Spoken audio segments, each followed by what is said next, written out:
Wait, no. Got him. Come here. Ooh.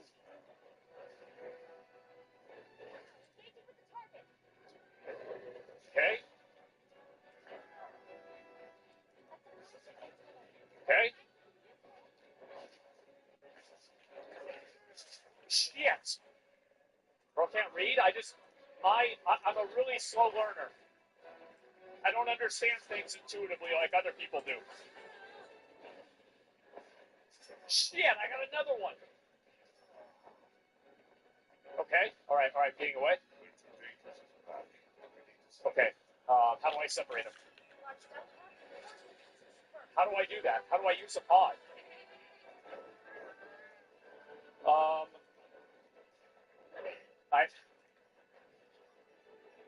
Okay, I got it.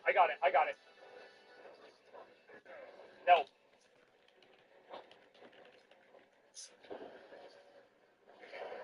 Got him. I think I did it.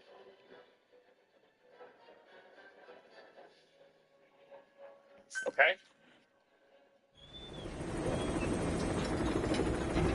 Where's the dog? Okay, let's go. No, idiot, stop!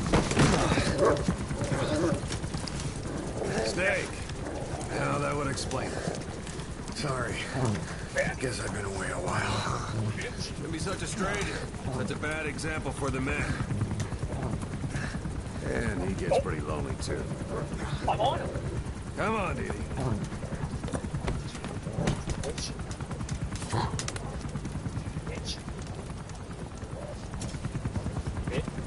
Like that, huh? How about that?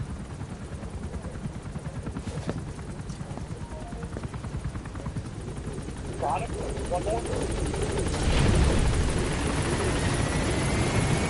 Okay, that's good. What the fuck? Get on the dog. Oh.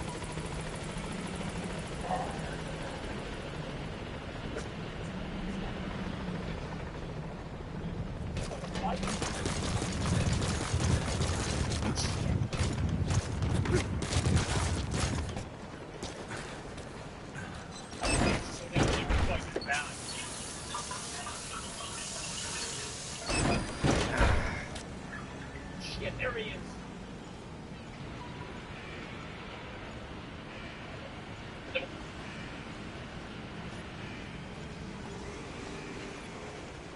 What the hell?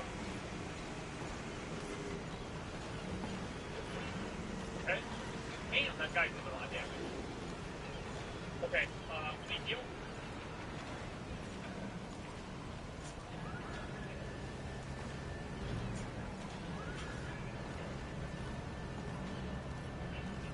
Damn.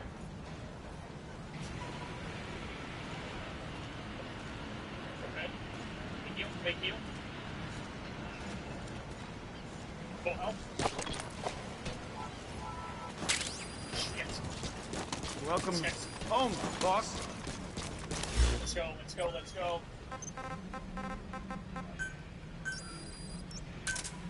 Roger. This is Pequod. Arriving shortly at LZ. This is Pequod. On station at LZ.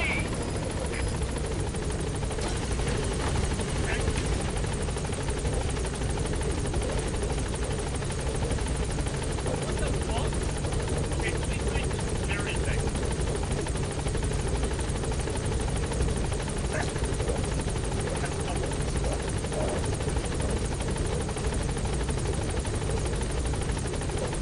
Shit.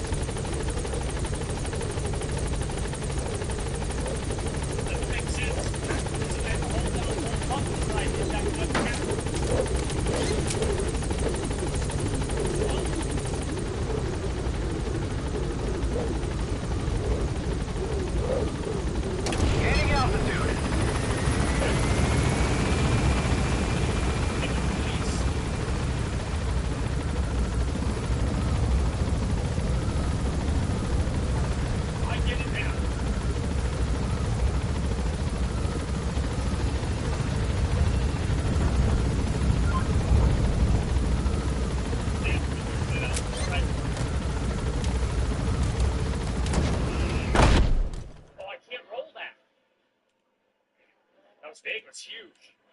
Heal, heal, heal, you sucker.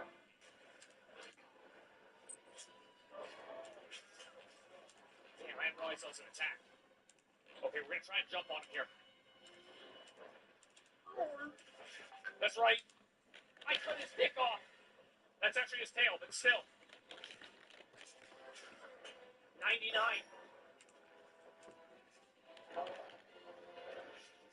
Okay, rolling that. Oh. That bitch.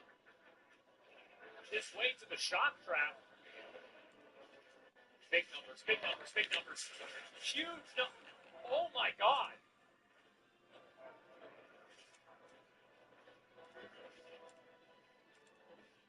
Okay. Nice. We gotta get on the head again. Bitch. One boat. Here it is. Right in the head.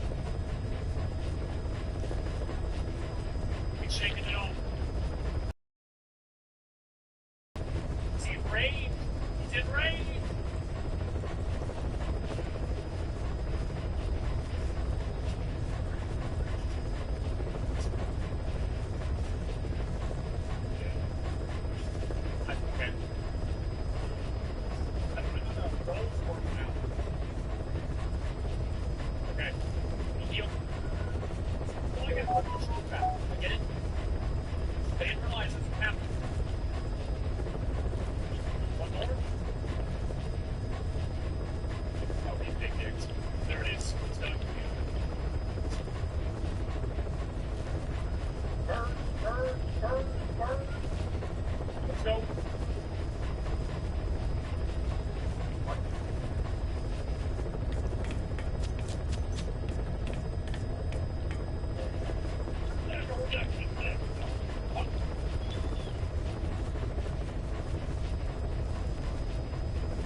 He's got that thing. Oh,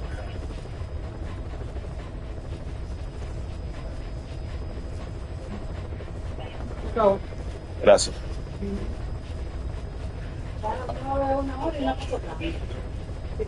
that's a weird spot. Ok. Got it. Nice. Why did you do that? Okay, I see. I see now. I'm sorry to understand.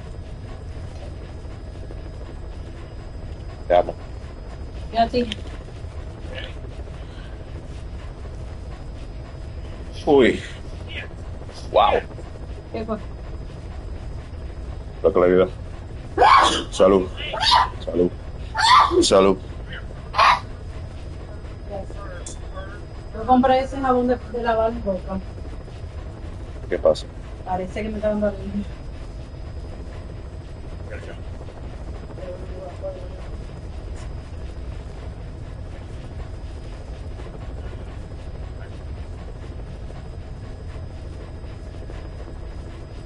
We will need to sleep, so we should wait for sleep. We have to wake up. That's a bird. They have money for great merchants. That's an mission accomplished.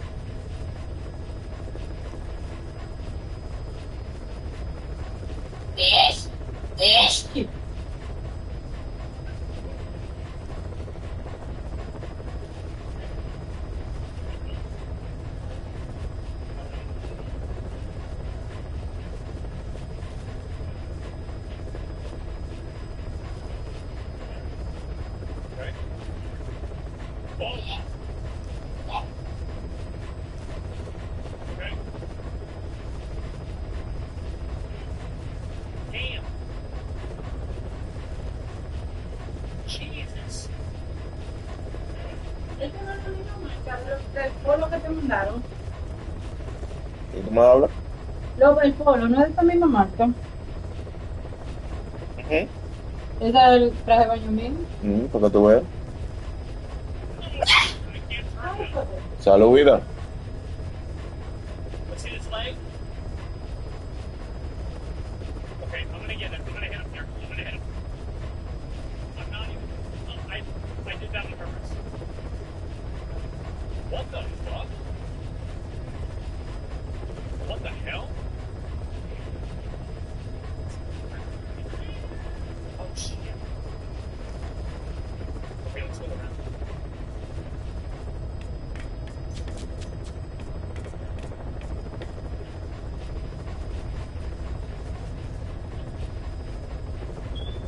Bird, bird, bird.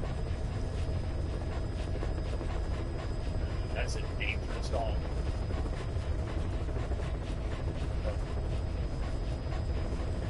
So, Sharpen, you're right.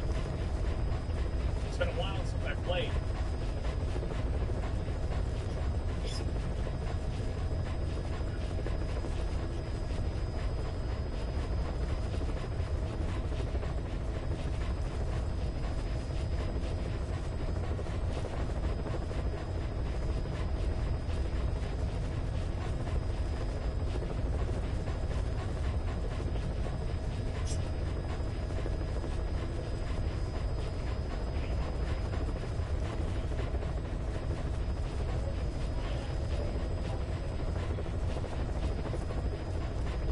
La tela de los t-shirts letal, sí. En verdad son muy cómodos.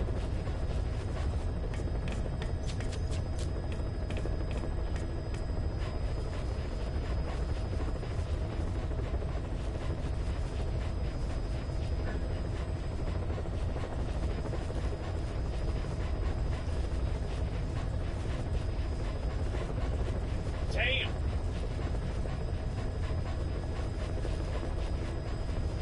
Okay. He is fucked. Este tiene una servilleta para adentro.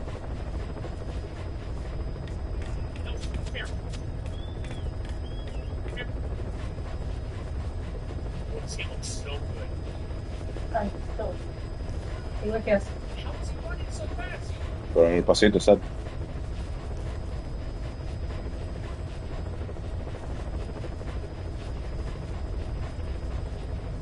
Parece que esta no funciona. Pero bueno, me vi.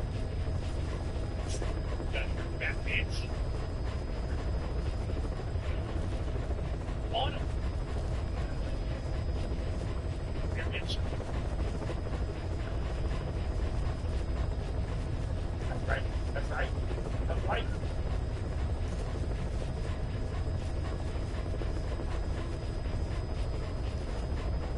Okay,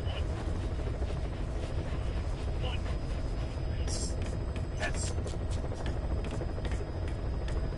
Another one. One. Yes.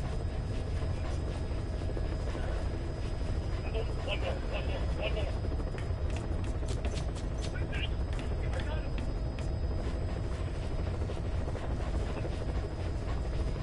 Burn, burn, burn, burn, burn, burn. It's just fast. Okay, we're gonna cut that leg off.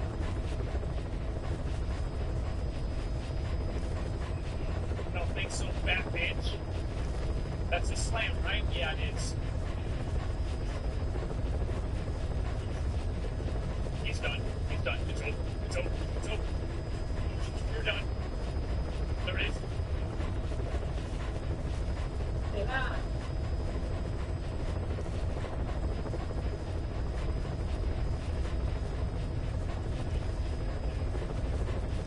Fuck yeah.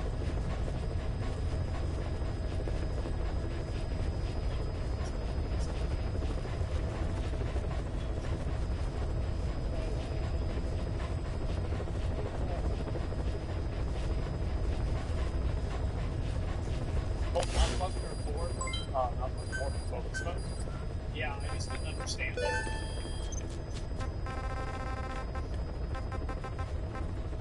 Man, that went really hard. Really kicked them? I did. I kicked them all the way down. That went really well. He's in. Okay. Why is it a look around? Renegade?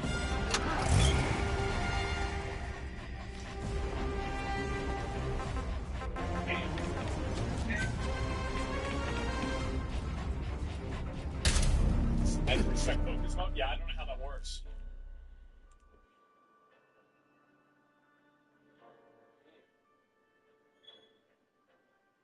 Oh! You know what? I'm gonna shrimp pop-up camp.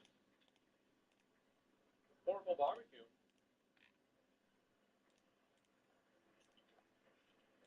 Okay. So, how do I... Camping kit.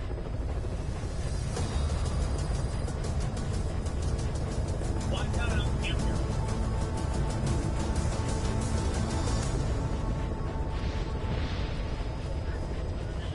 We can set up camp. Well, why can I set up camp?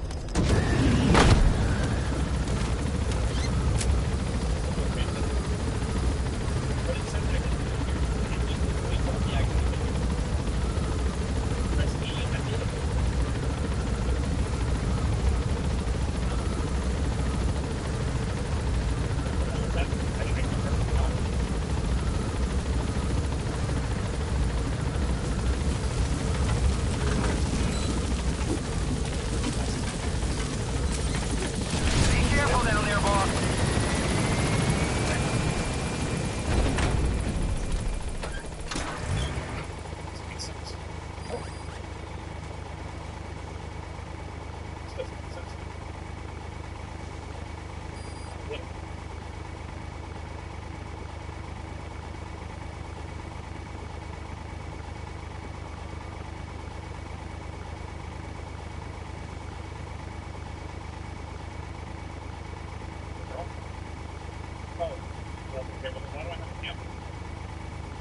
west now.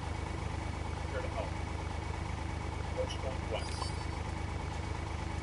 Check camp location. I just didn't put space mean this direction. What am I supposed to do now?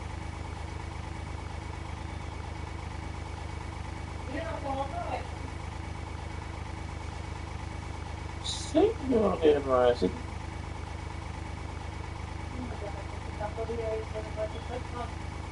Sí, en verdad. That's somewhere it's up to go. It's here.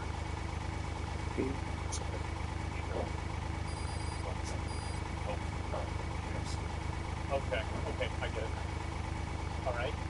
Set up camp. Jeez.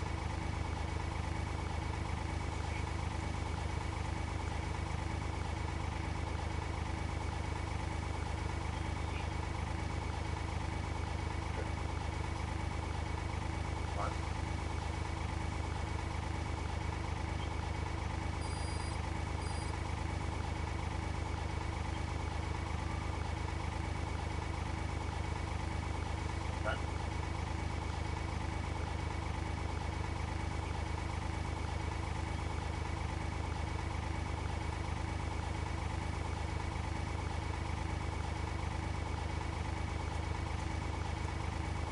Okay, let me see if this works.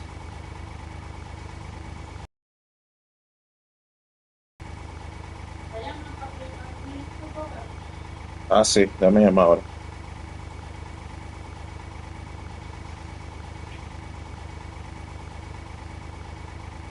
Dame complete que este correo.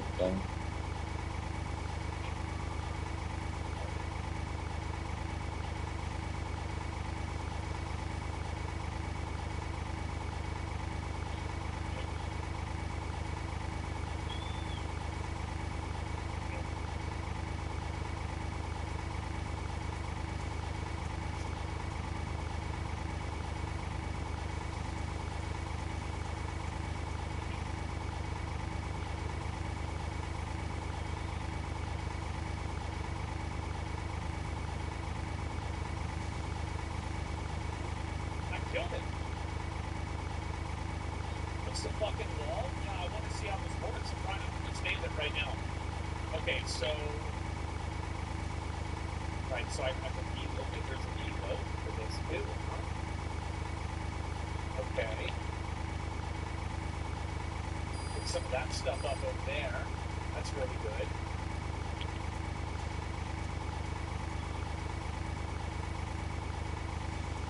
There's also the Lancer. Oh, there's another one besides this? Let me see what the other ones are. I actually don't even know.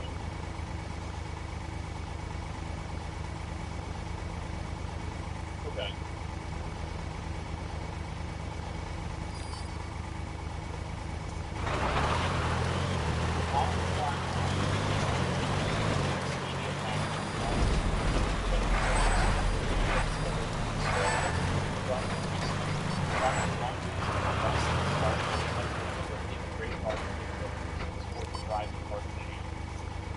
I feel like the lamp should be because that way I don't worry about ammo.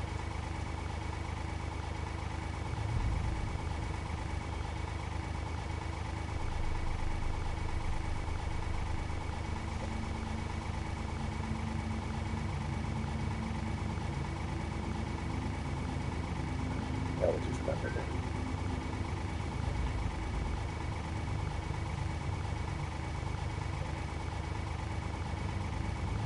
It's very strong. Okay.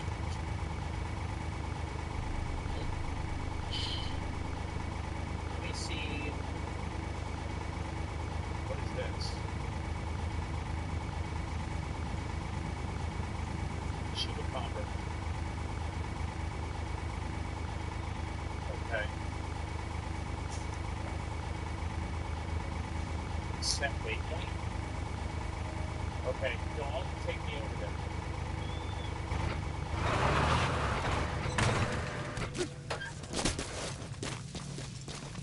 Let's try this out.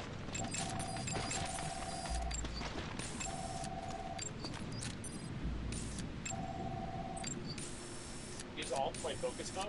There's too many things that people are trying. I'm just trying to play the game at my own pace. Okay. So yeah, that parry attack is probably really good. That's my really need to do. That's the target. I feel like that parry is insanely fucking good.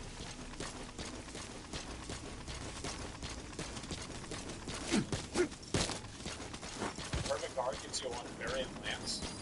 Yeah, I'll figure out how it works. I just don't know what to do with it yet. Time type though? Yeah, it's easy.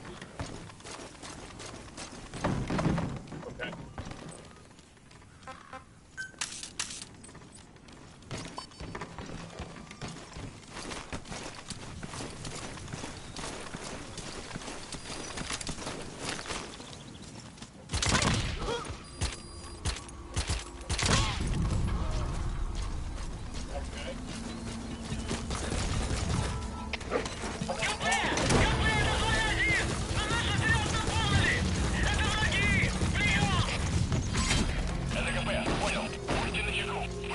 Subject on board. Leave the rest to us. Okay.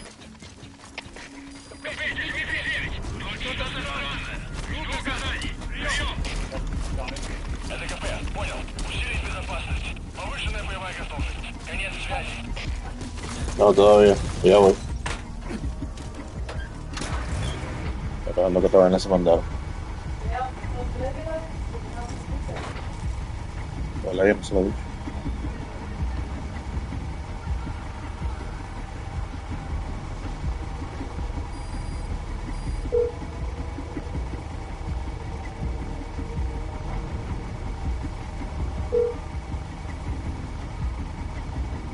Amigo, ¿cómo estás? Madre bella, buenos días. Buenos días, amigo. ¿Cómo tú estás? Cuéntamelo todo. Bien, bien, gracias a Dios. Todo bien. La enfermera no ha llegado y la llamé. La llamé y se quedó por qué día de fiesta. Yo la estaba esperando. La llamo ahora y ella está muy dormida, entonces. Ya tú sabes, yo creo que me voy mañana. Pero la enfermera estaba lloviendo, pero hace años que creo. Como ella es de fiesta, que no está empezando casi. Ya que ya no y miramos. Y entonces esta otra muchacha tiene que ir y tiene su cosa que hacer. Claro. Entonces ella estamos esperando porque hoy hay que bañar a mami, porque Leslie no estaba aquí, yo no puedo hacer la fuerza y hay que bañarla y tiene que ser entre las dos. Claro. Pero no, déjame esperar que llegue la gente. No hay de otra. Entonces le digo, Yaniri, pero usted no puede llegar a las 12. Ah, no, porque es que ya programó otra cosa. Mira, yo te digo a ti. Ay, pero nada, hay que tratar de cogerlo suave. Tratar. Pues ya tú sabes, mijo, ¿y tú no estás trabajando? Claro que estoy trabajando, estoy aquí. Ah, bueno. Sí. Pues nada, sí, que, ¿verdad? Es que también la hora es diferente, ya son las 2. Ah, es verdad, ya son casi las 10 y algo ya, es verdad. No, será 10:30 van a ser. Ya tú sabes. Ok, está bien. Ya tú sabes. Te amo. Ok, bye. Gracias, mi Eduardo. Bye.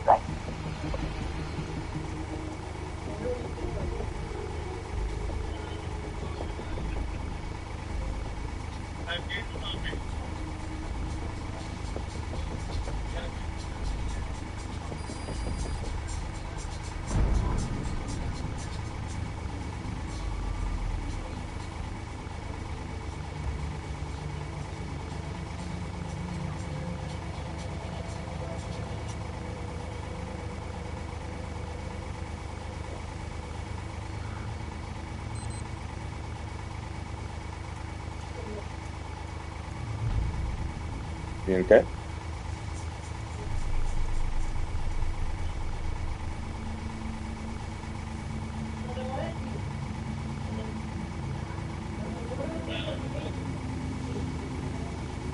Una casa como nosotros queramos, vida que tenemos que mudar. Es una casa como nosotros la queramos.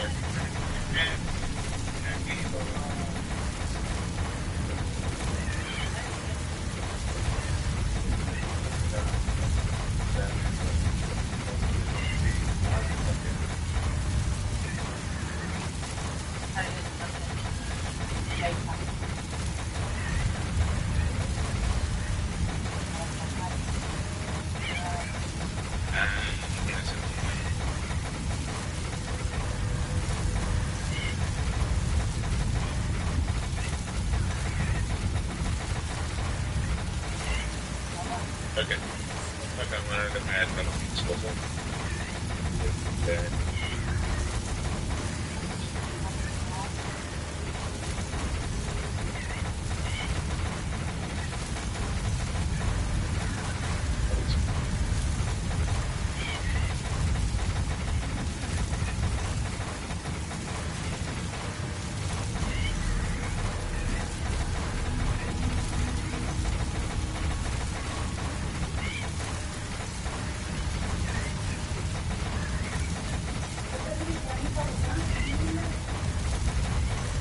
Ni Bryce. De nuevo ya. Muy bien.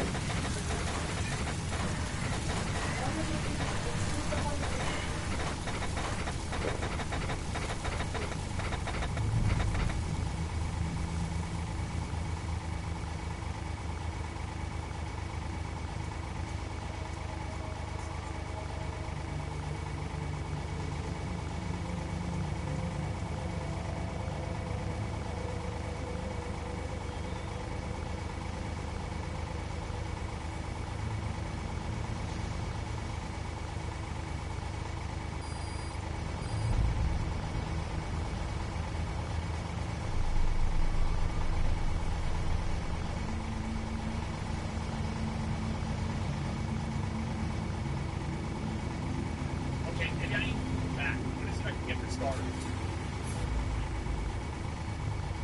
No? How does this work?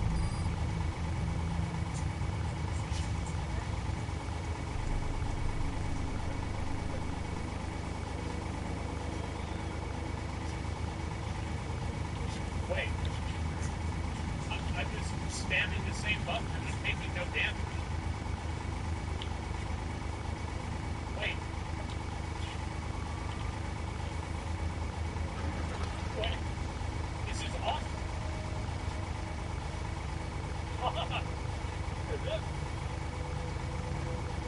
So I just hold down R and is this a joke?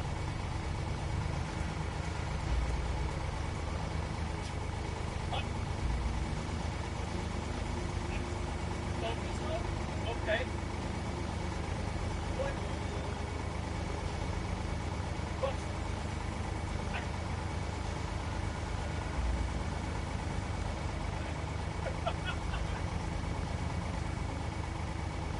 This is a joke. What?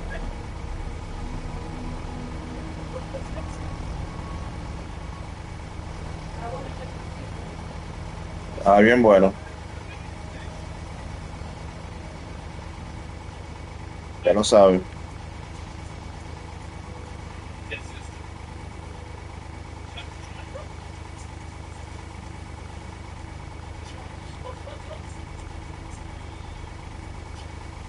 I haven't seen it the exact same one. Ajá. Yo le dije para que viniera, pero coincidencialmente se va mañana a la tarde. No sé. Ah, es alguien que la vaya a buscar. No es Wichi que la vaya a buscar.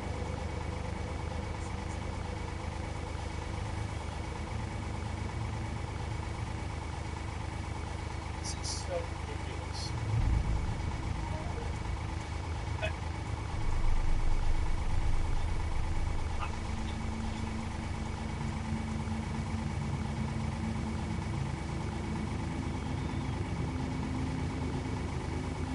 I don't even know what to say. Can I produce a monster for a poster?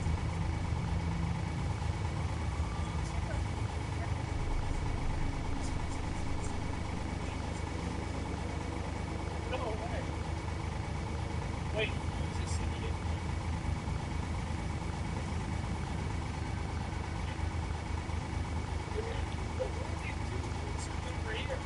Dime vida. Perdón. Ajá. Está bien.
Yes. Okay. Eat. Okay, 3 rations.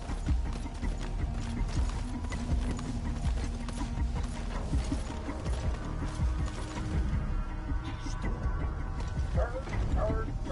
Activate turn. Activate turn.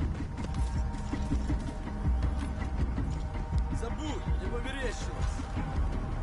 Okay. This healing? Yes, so am I. Don't move. Stop! Wait, so I think it's ready to go. So I hold this down. Randomly press this button.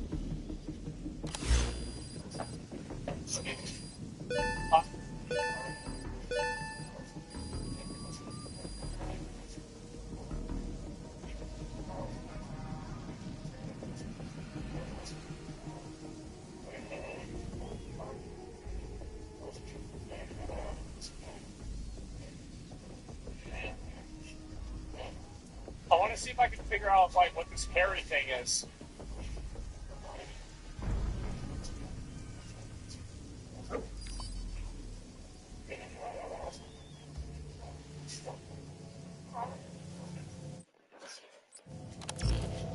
Okay. Я не хочу умирать! Just block. Wait, it's dead. Подожди, не стреляй!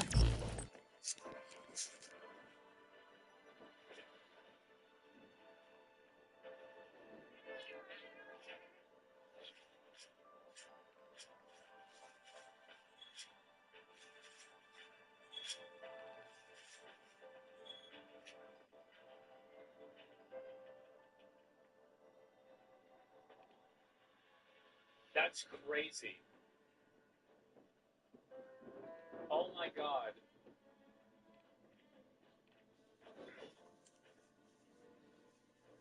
That will only work on the weakest mob in the game? No, I bet I just need better gear. That's probably not even true.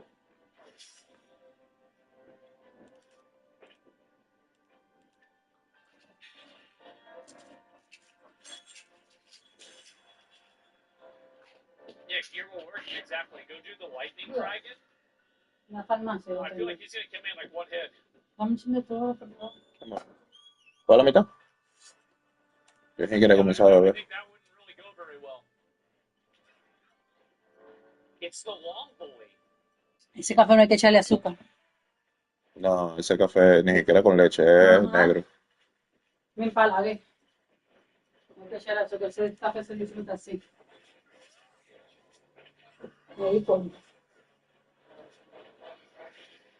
Get off, fatty. CA-Synergy, CA-Synergy, ok. Okay.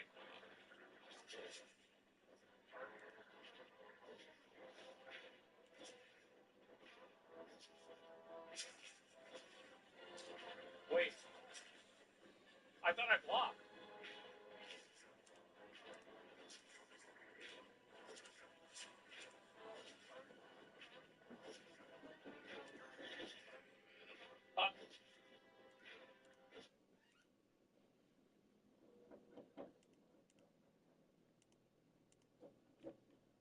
¿Cuál de estos perros tiene el alma vendida al demonio? El chihuahua. ¿Cuál de estos perros tiene esquizofrenia y posesión al mismo tiempo? El chihuahua. ¿Cuál de estos perros quiere acabar con la raza humana? El chihuahua. ¿Cuál de estos perros tiembla más que un chevette en el frío? El chihuahua. ¿Cuál de estos perros es la personificación de la rabia? El chihuahua. ¿Cuál de estos perros? Coño, pero él. Eso lo sé. Sí. Si no, no te trabajo. Ay, coño.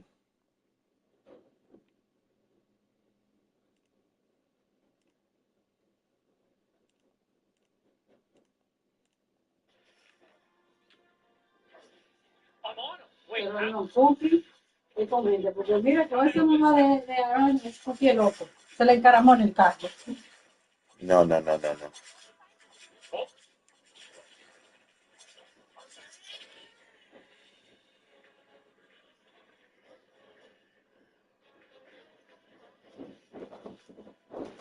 Easy.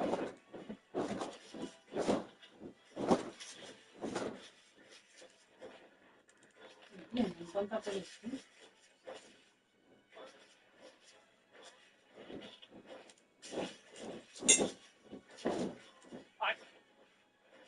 Where you just press R? Okay. I don't know how R works. I think I'm an R.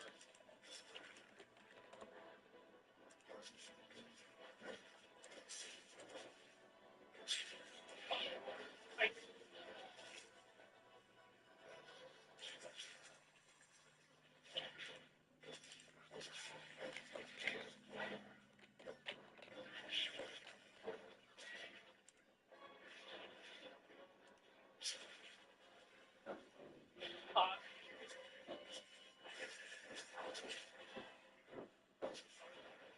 this is so insane.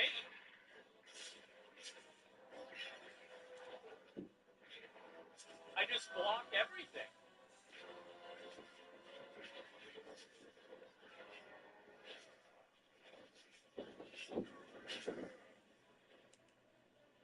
What the fuck? Dice, acuérdame que tengo que ponerme los lentes de contacto otra vez. Quítalo ahí, que no dejes el sol. Ah, sí. Antes de que lleguen. ¿Tú no te lo quieres? ¿A ti no te gusta? Nunca me ha gustado. I guess it's gonna heal. ¿Qué es esto? Es The Breeze. So if I hit this, does it? It does. Pero yo poniéndome allá dije, ya me acordé porque dejé de usar. Es verdad. Y la otra parte es sí, porque es que yo me lo entro y como que se me va para atrás. Sí. So can even do damage to it? Does he have eyes? I don't think so. Like there's a lot of like subterranean monsters that don't have. Oh shit! Is he gonna do a thing? Se me con una conchita, pues, ¿sabes? Oh no! It was at 18. 15. Bird, save me! Bird, bird, where's bird?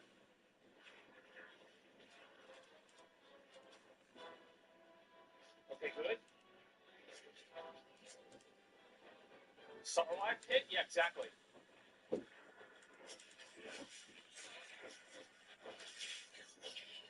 This is insane. Michi, entonces ni fue porque dormimos juntos. Sí, eso estaba pensando. Que duerma en el cuarto de ella. ¿Tú crees que...?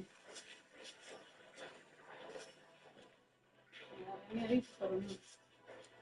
Hay que confiar, ¿verdad? Con que él no va a hacer nada, mi amor. I'm trying to understand the way that like Él no va a hacer nada. blocking in this game's supposed to work. I've never played this weapon before in my life. I have no idea what I'm doing. Y en la sombra. But I feel like things are going really well.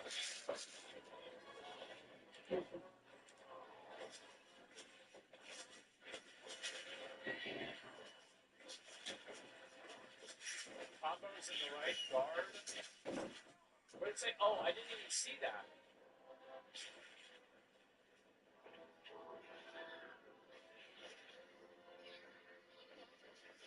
Power guard.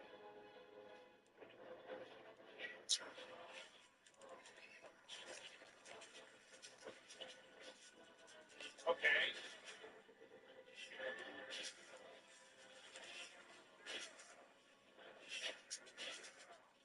High trust.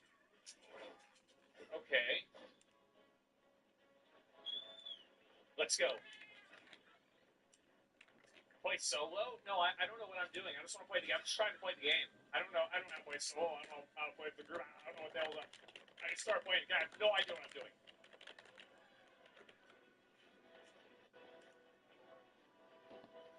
Okay. There's two of them.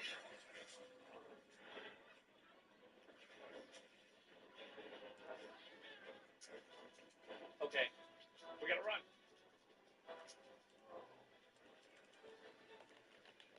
I'm trying to run. Save me. We got it.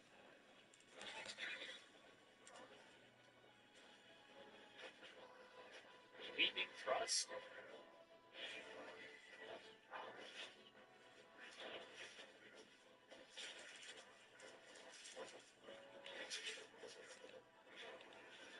There we go.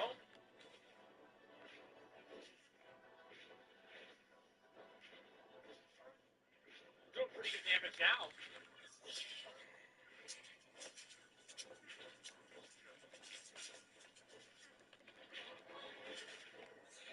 This thing has way more health. Okay.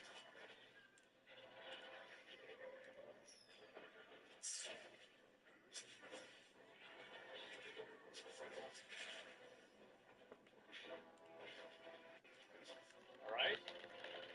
Is this multiplayer or just tanking? I don't even know.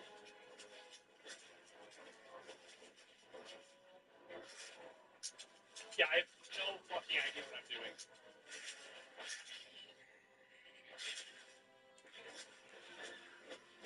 That... Jesus, that does a lot.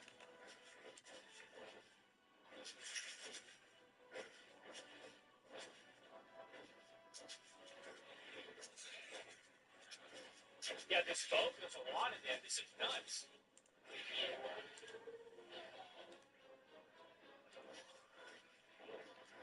I'm only trying to use the greatsword on this guy.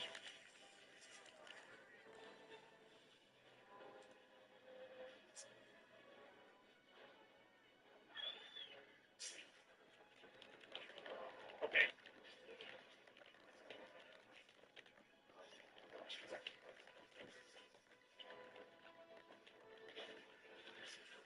Oh.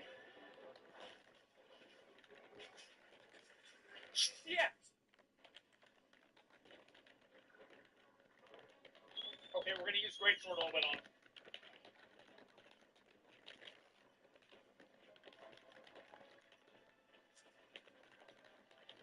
Alright.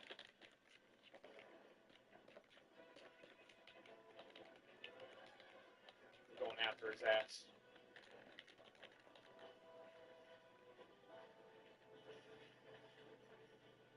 The greatsword seems to do so much damage. Yeah, it does way more than the other ones. You're right about that. Can I? It worked.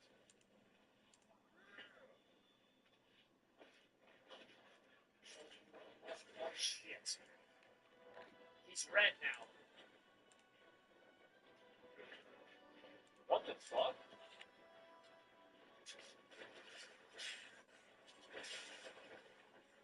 It worked. I didn't think that would work.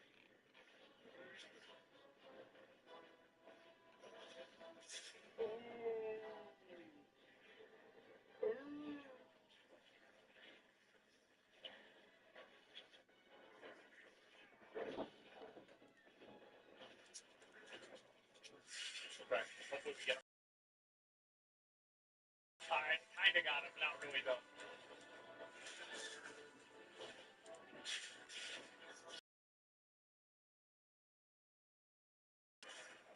Okay, actually kinda did work, but it didn't work the way I wanted it to.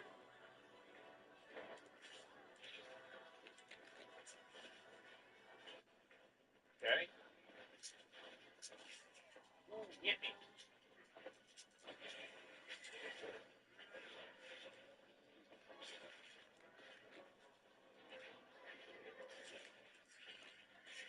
Ah, man, it's so close.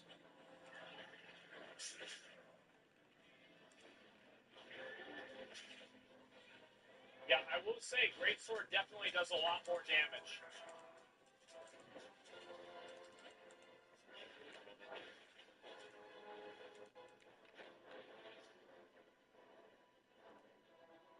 Where'd he go?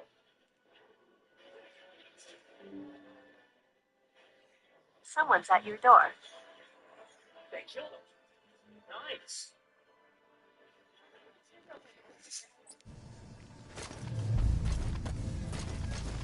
Can we talk about Peanut the squirrel? I don't know what Peanut the squirrel is.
And like you guys can't see it because my camera's covering it, but like the mini map shows the elevation. Bet I could set up camp there. Man, look at all that shit. What the hell are all these? What's this? Ooh, look at them all. Nice.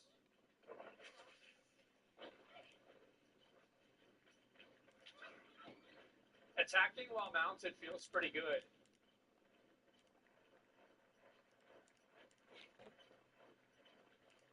I hit the wrong button. I'm gonna see if I can. Just because it'll be really cool. C99, C8E, C9G. Nah, it's too slow. There's no way. Would it really cool, but I can't. Yeah, see, I was a little bit too low. At least try hammer. Let me just try and figure out what I'm doing. And then so I can go over here. So how do I barbecue? Help put away the materials we found. Okay, sell items, customize radial menu, Palco deployment status, grill a meal, recommended meal, cook only with ratios. Okay, let's cook, add with ingredients, and cook.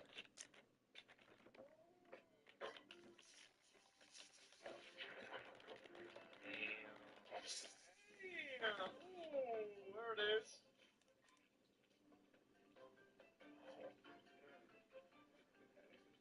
How about that? No real life meat? No.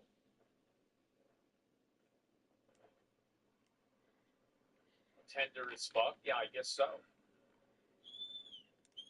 Okay, let's keep looking around.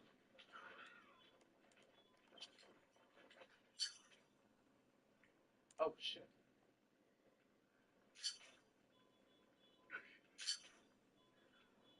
Oh, so I can use them like a hook shot? Damn.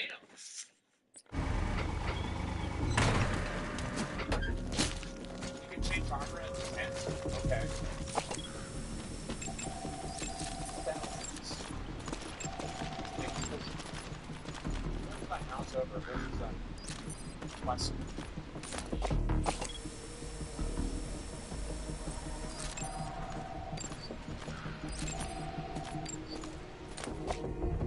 Yeah, this is a pretty open area.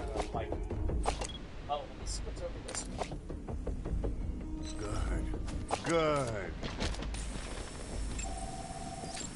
It's a grounding rock? Oh, look. Good. Good.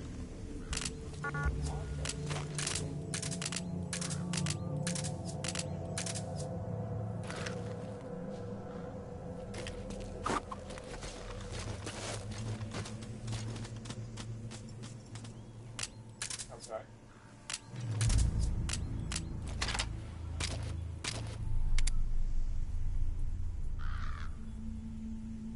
So if I climb up there, oh, I can't.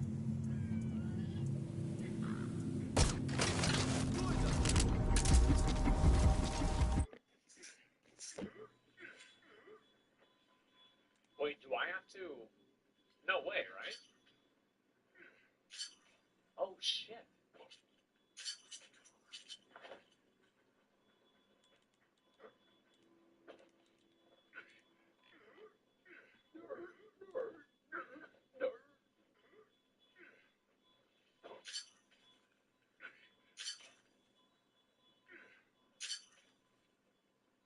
Damn.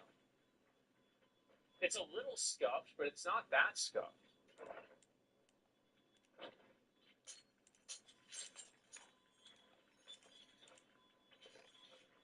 These are the same items that were in Monster Hunter World. I remember them.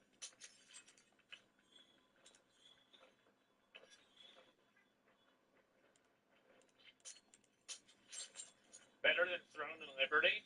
Oh, I mean, like, it's really not hard to do that. Never thought that game was super great. Damn, look at this. It's like a good mining spot. I wonder if like you even need to do that, but probably you won't have to do that a whole lot. Oops.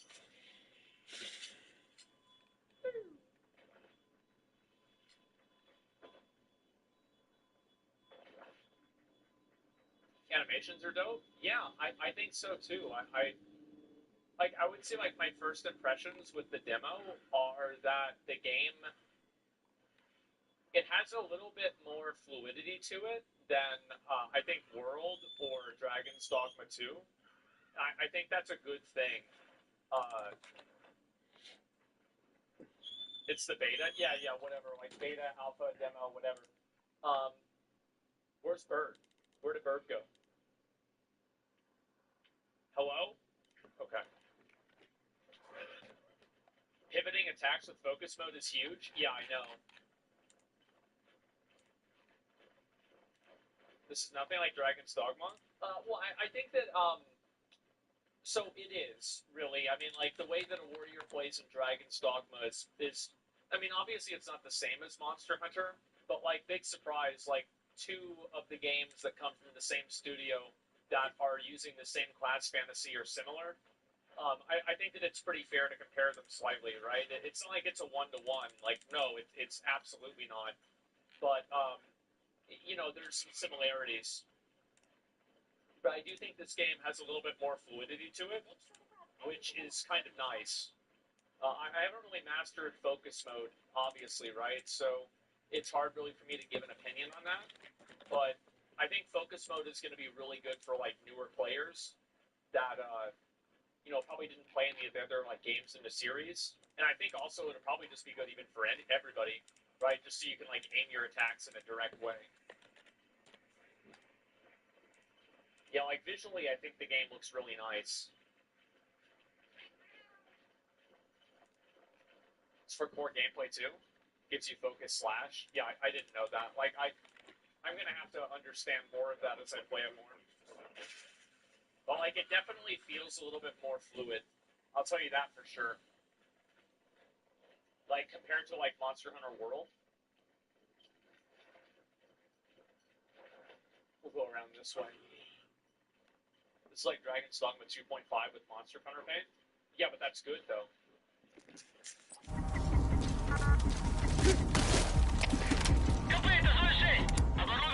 Yeah, you can see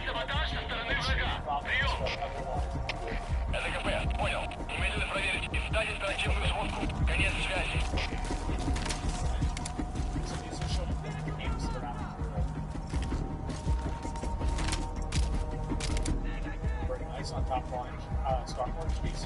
Very, very true. And some of these, like, I think being able to do that is really cool. Okay, let's go up to let's go to the base.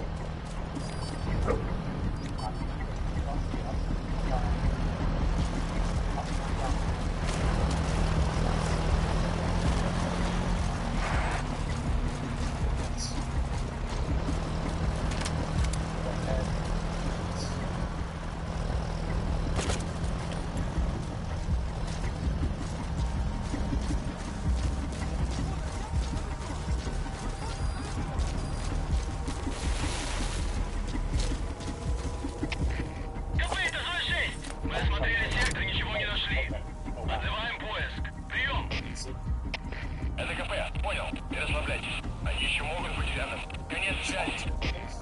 No, I should be.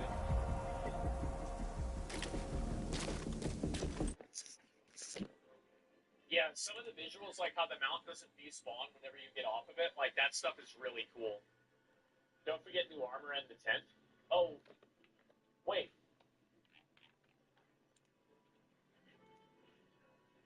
Oh, wow. Is this what I think it is?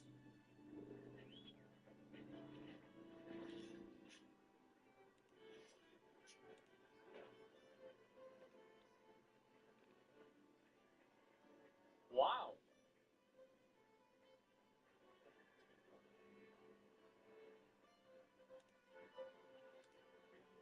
Damn. 100-player lobby? Oh my god. sets so much atmosphere. Yeah, it really does.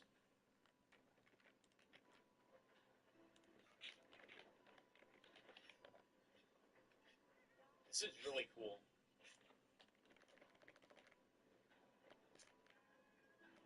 I'll move around the city so you guys can see what it looks like.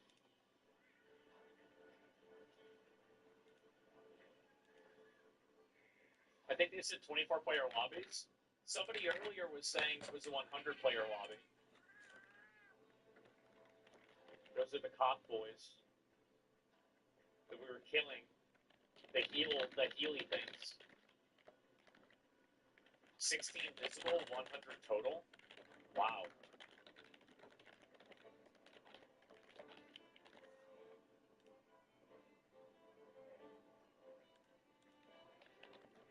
Nice. Open the player list? Okay. How do I do that?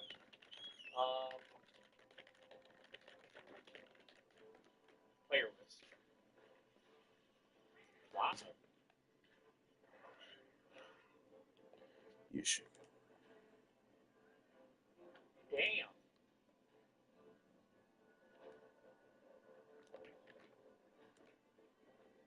That's a lot of fucking people. I wish there was a setting that would make you get off the mount with tab. Because I feel like it's a little bit weird that getting on the mount and getting off the mount are two separate buttons. That's probably the only opinion that I have that's like critical. You can change it? Okay, well then who cares? I didn't even know that. Yeah, I could just change it. Okay. Yeah, I think movement also, like...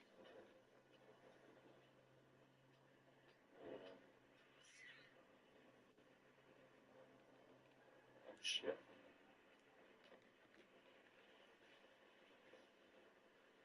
Damn. Damn. This is so fucking cool. Yeah, this is insane. Ray Dow? Who the fuck is Ray Dow?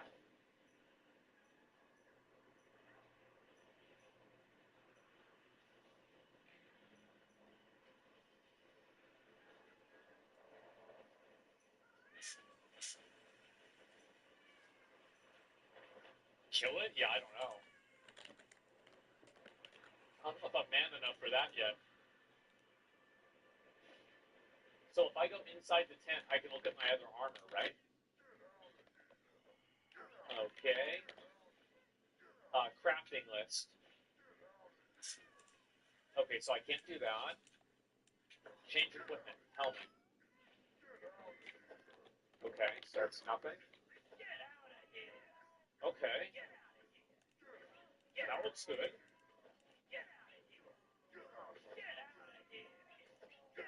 That looks cool. This actually looks really badass. We're gonna use this. Oh, wow.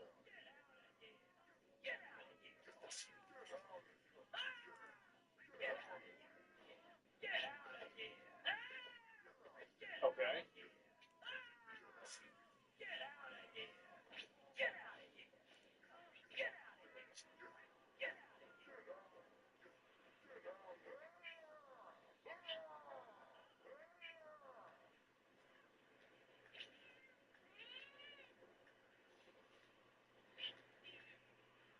Yeah, this is really cool.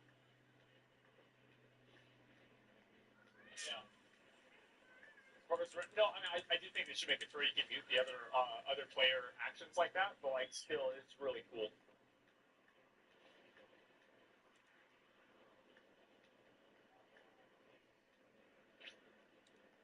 Why does this have a glowing orb?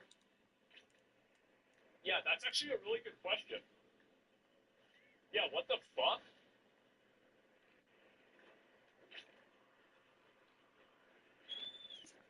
Can I change my armor?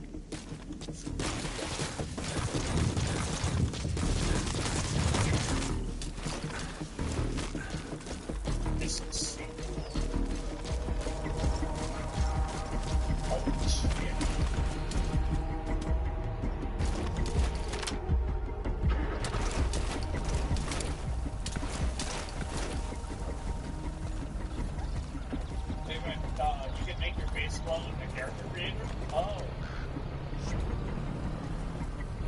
maybe a little bit too much.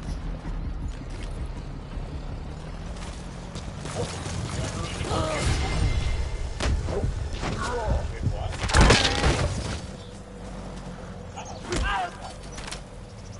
Я не хочу умирать! Talk.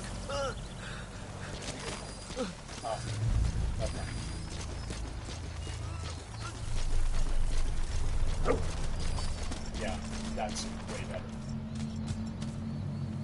Oh man. That's way fucking better. Holy shit. Oh man. Oh. Female pants on? Wait, what? How do you know that?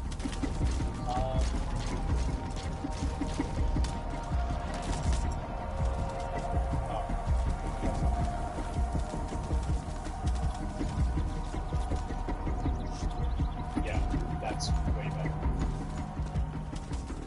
Oh man. That's way better.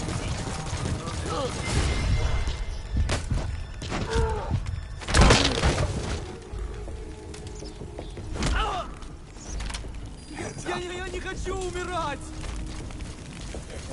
Yeah, I guess so. Yeah, I don't know if I'm going to or not, or the Lance, when the game comes out. I'm like really kind of uncertain, because I really like the way the Greatsword plays, but maybe the Lance is a stronger weapon in general. Charge Blade? Yeah, I know, there's a lot of other weapons to look at. Damn. Yeah, it is really cool to see a bunch of other players in the area too. Try Gunlance? I did for a very short period of time. And so, did they say how many of these open areas are there going to be? Like, I would assume there's probably like 5 or 6, right? For like a different like relative biome. 4? Okay. Yeah, 4. Like, because I would assume, like, you've got desert, tundra, plains, forest, jungle, like, volcano area, ice. Yep, true, ice. There'll probably be one that they don't do, and that'll be the DLC one. So, like, maybe Volcano doesn't come out, or, like, Ice, you know, like with Iceborne, right? Doesn't come out until the DLC. Like, I don't know if they're going to do... Did they say they're going to do or not do DLC for Dragon's Dogma 2? Because, like, I feel like DLC made Dragon's Dogma 1 so big, but I don't think they've said anything about it. Volcanic was announced? Oh, okay. Yeah, I didn't see that. Wilds will have an expansion? Yeah, for sure. Are you playing keyboard? Yeah, I am. I played with keyboard. Did you not see Black Flame trailer? I guess I didn't. No. Yeah, maybe not. So, can you have 16 players fighting a monster at the same time? Because I feel like doing that would be crazy. Only 4. Okay, so you can have 16 people in the hub here, but only 4 people that you can... Okay. Only asynchronously in raids? Yeah, like the Sappy Jiva or whatever, right? Hammer is better than Lance? Maybe it is. Or some massive raid style fight eventually with 16. That would be really cool for them to add that as like a as an event boss or something, you know? That'd be really cool. Oh.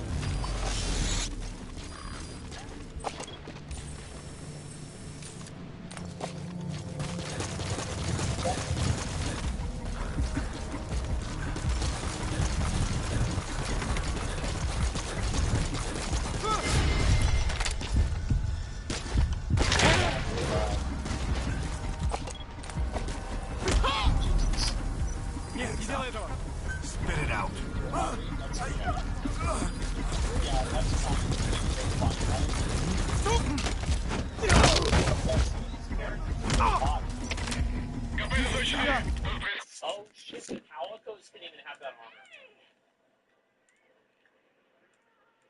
my god. Damn. Damn. What a game. What a fucking game. Where are the boob sliders? I don't know, man.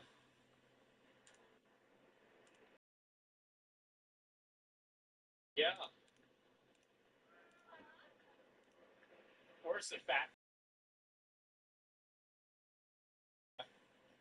The only people that want that are fat people. Oh my god. Non-meow Mary?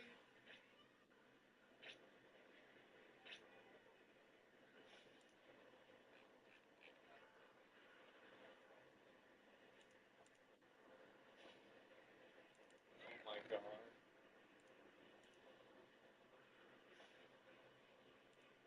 Oh, bro, are you kidding me?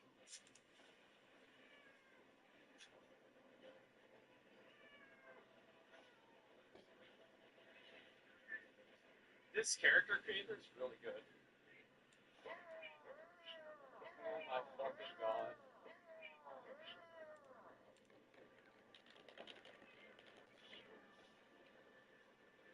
Wow.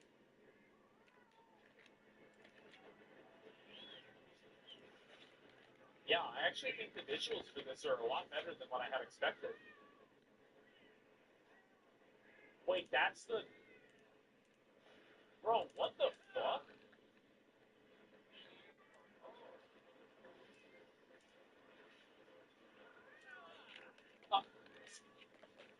That's a... Bro, it's a fucking tuba. Oh my god. Epic sax guy, yeah, I guess so. That's Bill Clinton.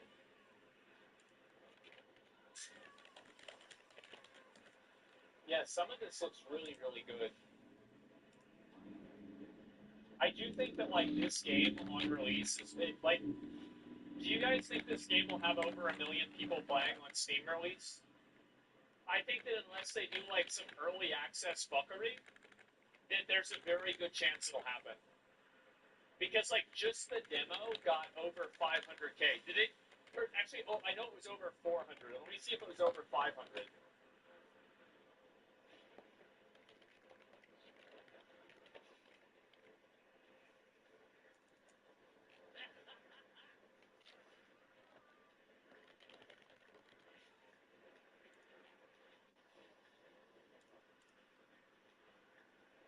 $463K.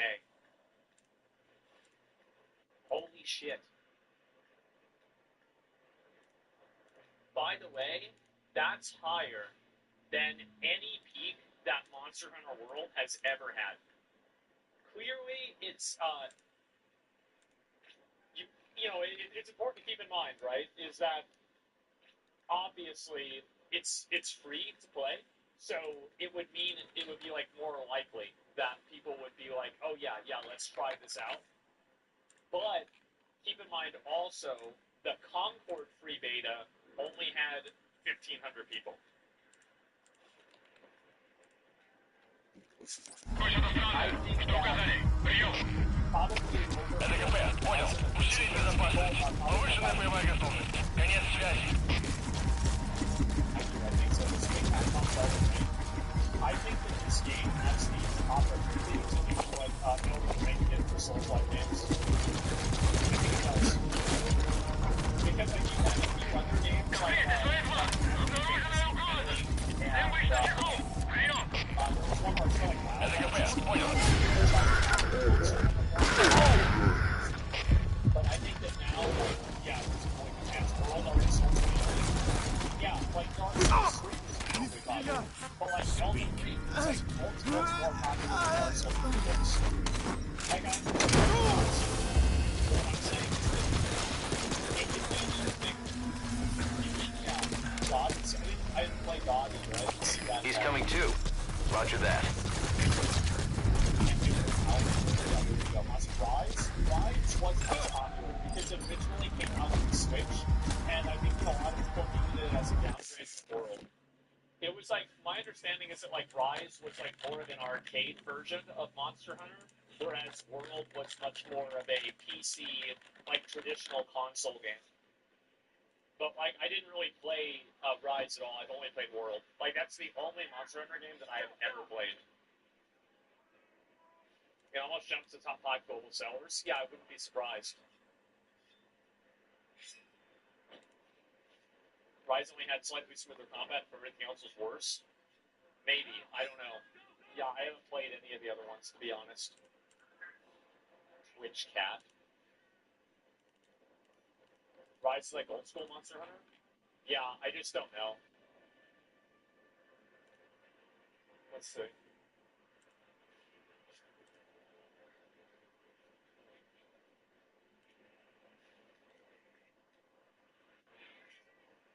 Hunt the big dragon? I don't know if I can do that. Yeah, I don't think I can. I'll have to like figure out how to play like this other class and like, because I'm not sure how to do all that. Give it a try. Alright. Let's try.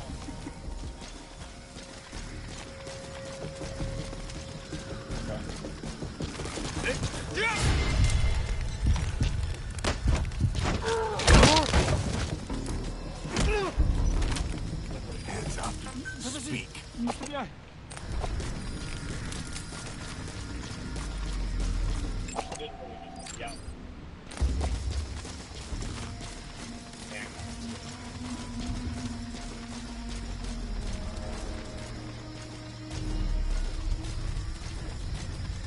How do I stop my thing from moving? Spit it out.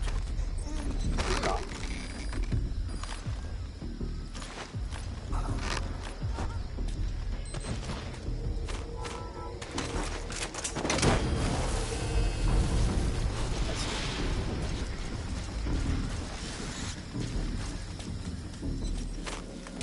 Subject on board.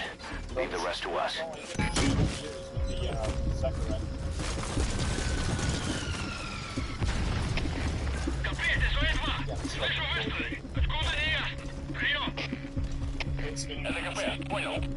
Let me make sure I have all the settings turned up. Let's see, options. Sorry about this. Resolution is good. Frame rate. Missing the policy number. That I wish I had seen that. I didn't see that at all. Automatically enable. Brightness, speed sync. Okay, that's good. Oh yeah, everything's on ultra. Yeah, there you go.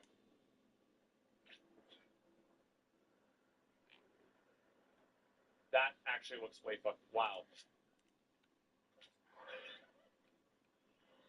Jesus, that looks good.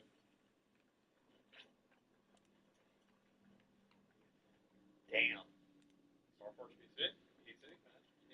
That's right. That's right. Bro, your default armor has a Divine Blessing 3 on it? Yeah, no, don't worry. I'll go back to it. I just wanted to look at this.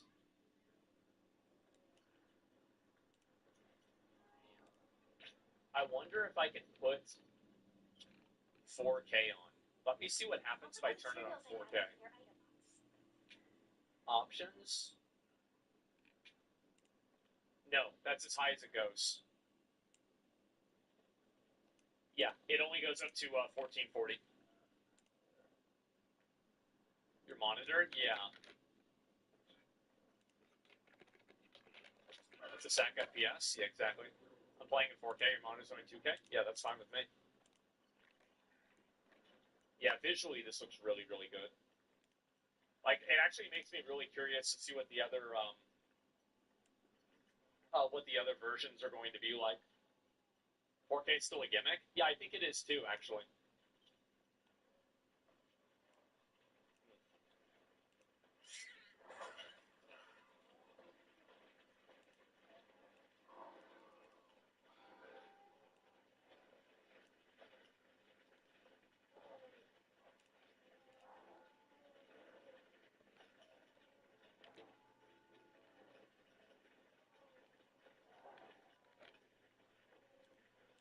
I won't.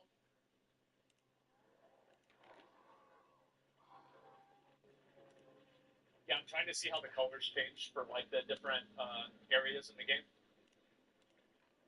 Imagine Warcraft with these graphics. Yeah, imagine that. No, I wish. It's for sure not a gimmick. It's all about resolution for size. Plan 55K. 55-inch monitor, so 4K is very needed. Yeah, I could see that.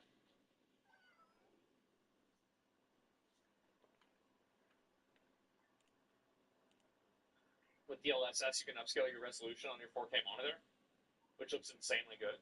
Really.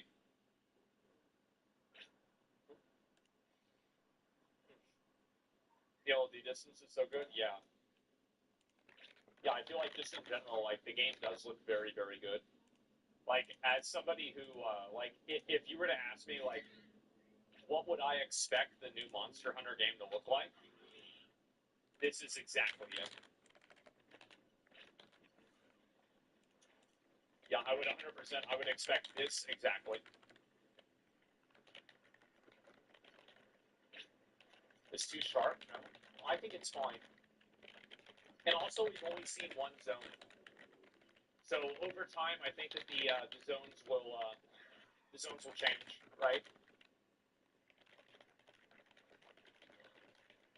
How long is the beta gonna last? It lasts until the 4th.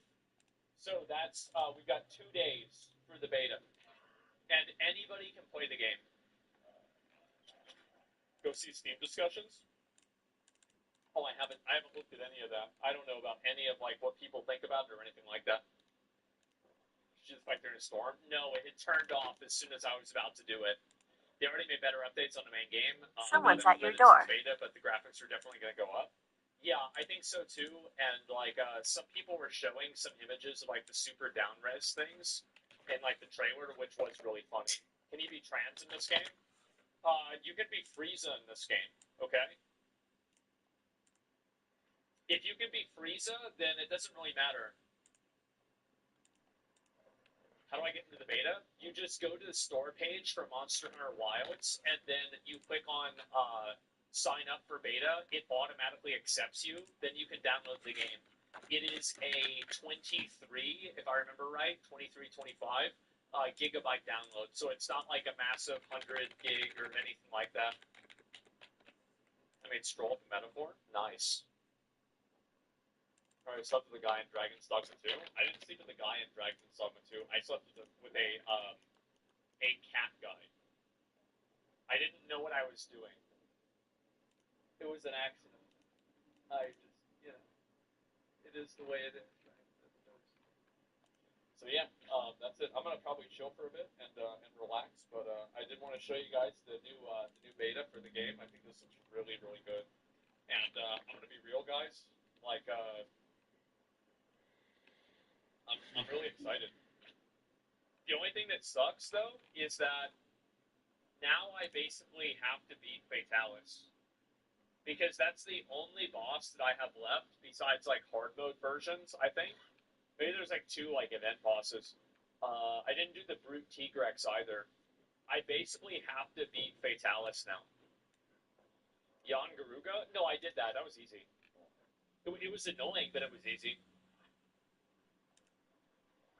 You gotta at least try Rise. Arc-Tempered Velkhana? No. I beat Velkhana. Like, we're good.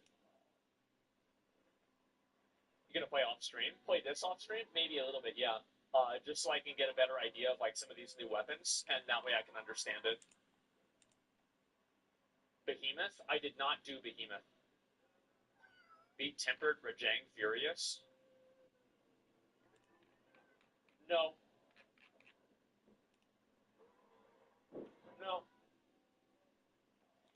No, I don't think so. Oh, yeah. We're gonna miss that one. To be fair, I did beat him, but I did it in a group. And like, so Monster Hunter is like way easier when you're in a group. Way fucking easier. Because you can like spam traps, you can have the, like, because whenever you're fighting a boss solo, like, you kind of don't really think about this, but like, every attack is focused on you. But when you have 4 people playing, like, especially if you have, like, a gun lancer or somebody like that that's, like, kind of, like, holding aggro almost on the boss, and, like, people that are, like, constantly trying to, like, stagger the boss and shit like that, it's way better. I think you did Behemoth. No, I did not. I know what Behemoth is. I did not do it. You weren't on stream with us? Yeah, I don't know. With NPC and group, it'll be the same easy. Yeah. I really like how you can do SOS and then have NPCs come in too. Because I was playing like Monster Hunter World. This was like maybe a few weeks ago, and I was trying to get gear to do Fatalis, and because I need to get up to like a monster rank 100 so I can get the health augment enchant. But I need to do also the guiding lands for that, and it's a lot of work. Did I beat Ultreon? I did. I beat Ultreon. It was a huge pain in the ass, but I did beat him. Is Wilds new player friendly? I think Wilds is the... Yes. It seems like it is very new player friendly. Like, there's a couple of features in the game that make it more new player friendly than the previous installments of the game. Like, for example, having focus mode, being able to see where the weak points are, better visual distinctions on wounded parts of the boss, weapons on, and like easily get in and out of combat with, having a SOS system that allows you to summon NPCs. I feel like there's a lot of reasons why it gets much easier. Recent on those games are extremely clear. Yeah, it seems that way. Watch the trailer. No, I'm going to look at it tomorrow. Optimal health recovery. Yeah, it seems like you can keep your health back. More declare friendly, but it's not super. Yeah, well, that's smart. Spit it out.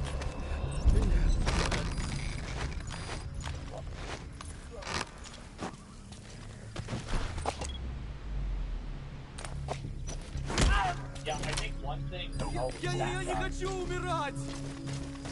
Monster Hunter World did really well is it had different animals in the ecology for the world interact with each other and have like natural like interactions that like made it feel like more system. Like for example, like the Great Jagras will like eat the monsters that are like on the shore of that like beach area. Like yeah, it still had that. Well, like that was one of the things that like I think very often like double down on, and it looks pretty obvious to me that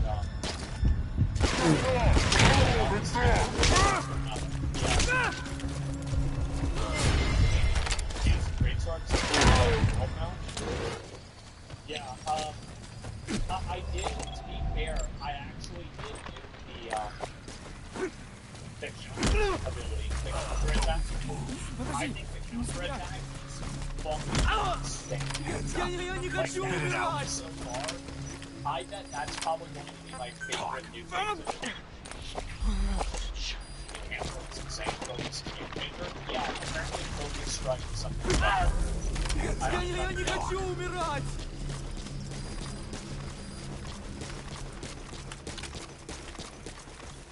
No ads. Probably, I don't know if they demonetize my channel or not. I don't really know or care. I have no idea. Use focus mode to 180 turn TCS. Yeah, that's also insane. Because, like, you remember in, like, World where, like, if you were here, like, attack 1 would get you here, attack 2 would get you here, and then attack 3 would get you here? So annoying. You applied for subs? Yeah. And so it's like, that's what I was kind of playing with now. You had to think, now you don't have to think. I think that there's a lot of things, like, you can see, like, the animals, like, going to sleep and stuff. That's really cool. Yeah, like the focus mode.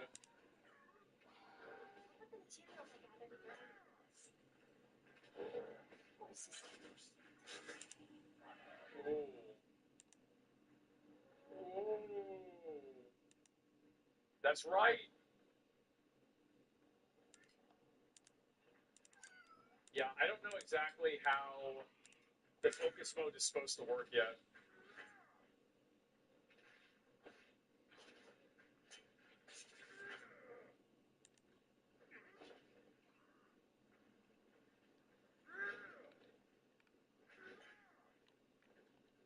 Yeah, the visuals for the game look really good. Just turn it.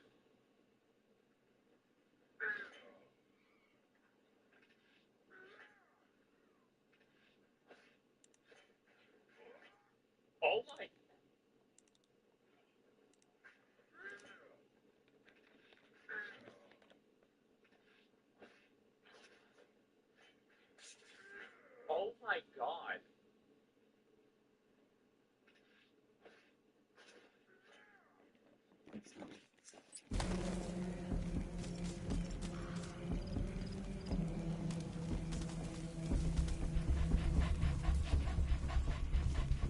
That is crazy.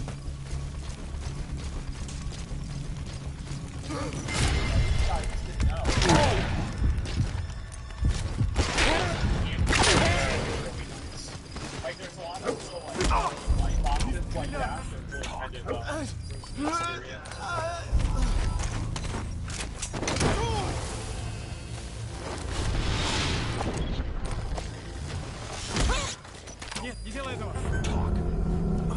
He's coming too. Roger that. You can change the last one 2 times. Yeah, I don't know if this is going to be like another area that you can... Oh, you know what? You're probably going to be able to go over there more, but maybe this is just locked right now.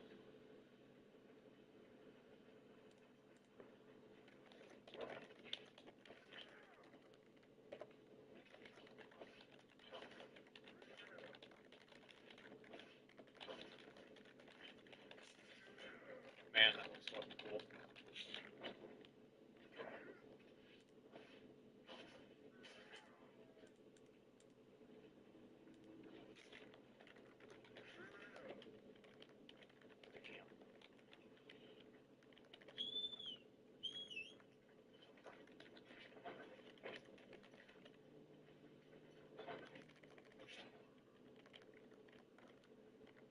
That looks so fucking cool. That's so badass. Oh my god.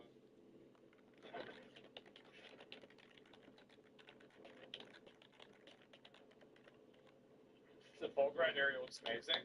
I didn't see that. Dash attack tower guard. Ooh.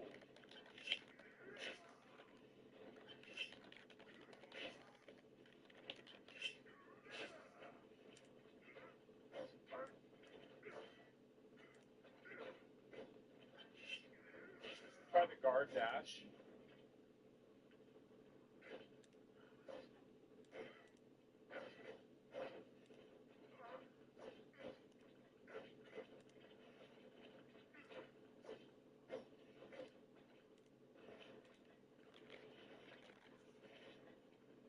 Yeah, I can see this being okay. I feel like this isn't really...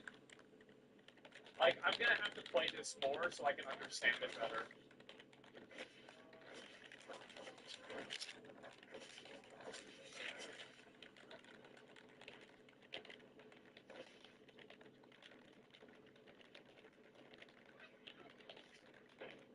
Yeah. Sword and shield is pretty good too. Yeah, I never really used that. I never found that weapon interesting. Endangered species now? Yeah, you're welcome. Try the lance charge? I don't know. I might play this more. I don't know if it'll be tomorrow or Monday. I have no idea. But there will be a good chance that I'll probably try this and play this a little bit more after I like understand kind of like what the hell to do in the game, you know? And try to beat that last boss. Only 27 hours left? Yeah, okay, well then it would be maybe tomorrow then. I don't know. Tomorrow's last day. Really? Okay, I thought it was the day after. I guess, oh, it's the 4th, but it's in Japan. Oh, that's what it is. Yeah, for sure. Okay, so I guess I have to do it tomorrow. Okay, yeah, either that or I might do Ashes of Creation. I don't know what's going to happen tomorrow. I haven't decided. But I'm tired. I didn't really get a lot of sleep yesterday. And so I'm going to probably just chill out for a bit and relax. But yeah, we had a very podcast Monday. Yeah, no, I'm going to do podcast Monday for sure. You need one whole day to solo Raid out? Is he that hard? Really? Yeah. Started to sleep, so steps a month. Yeah, I know, but it still wasn't enough, apparently. Yeah, it's not. Yeah, I don't think it's probably that bad. Yeah. Like, I mean, it still did first try. Yeah. Hard for you, maybe. Yeah, I'm kind of out of practice.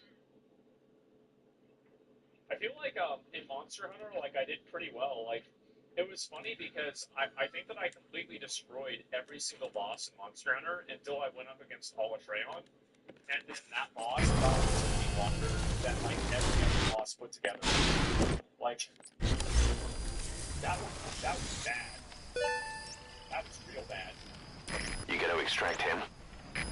Oh, Frank's very hard though? Yeah, because I didn't understand the way it was supposed to be like designed either. But yeah, I really like the visuals for this game. This game looks awesome. Did you do Fatalis? No, I haven't yet. And 60 FPS? No, I changed it. It looks way better without 60 FPS. Didn't find Nerviante hard? No. No, I even did the architecture. I didn't do because at the beginning it'd be like positive or ranked up.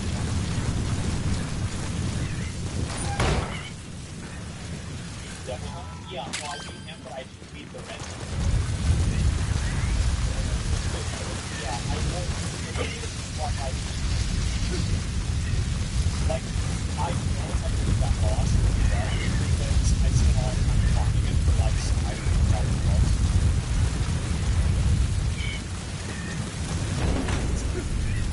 So like, that's probably the boss that I stand the best.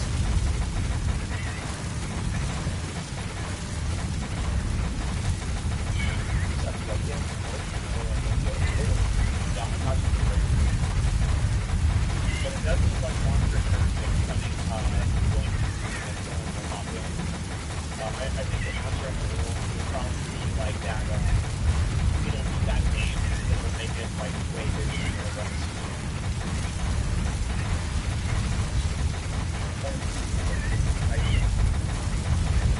Oh shit! That's the only other boss that's like in the game that's hard, right?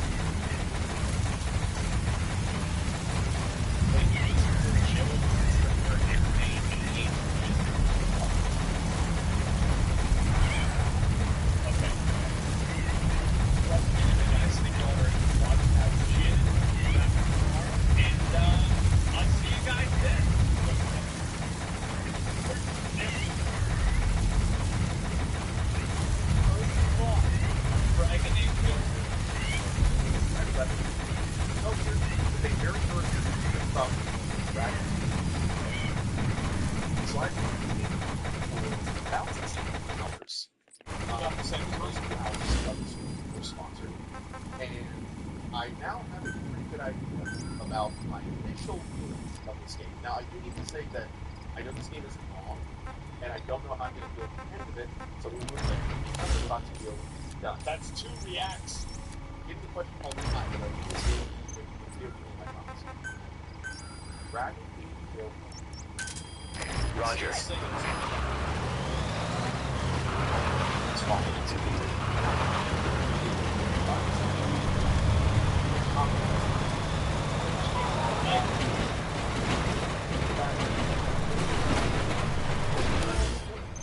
At this point, as he dragged me, I am really. This is B-Quad. Arriving shortly at LZ. came into the game like I have never played Dragon Age. This is B-Quad. This is Have my arrived first at LZ. game in the Will series. stand by.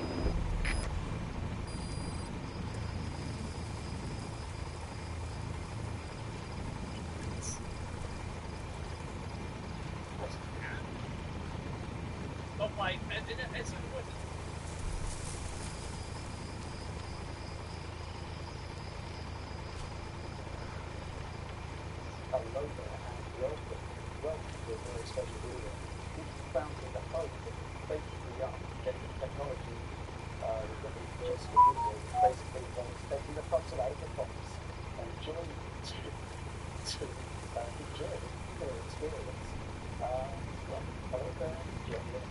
Yes, we're up in day, as they say. Doing a double. So we're both boxes into the same. Yeah. It's twice the excitement. Actually, it's kind of like Christmas. Right. But it's really an unboxing of really good proportions. Up there at that time where the Nazis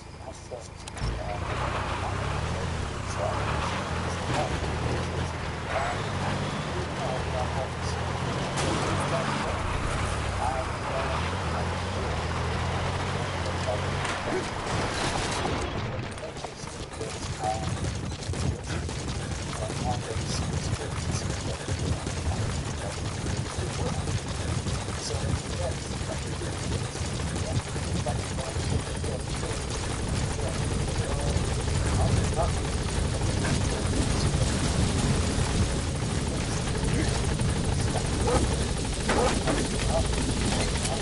expand.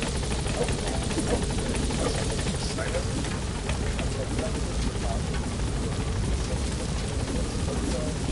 Gaining altitude.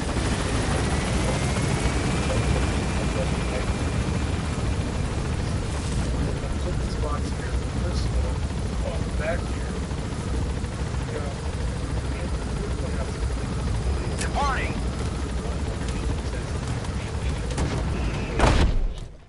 Okay.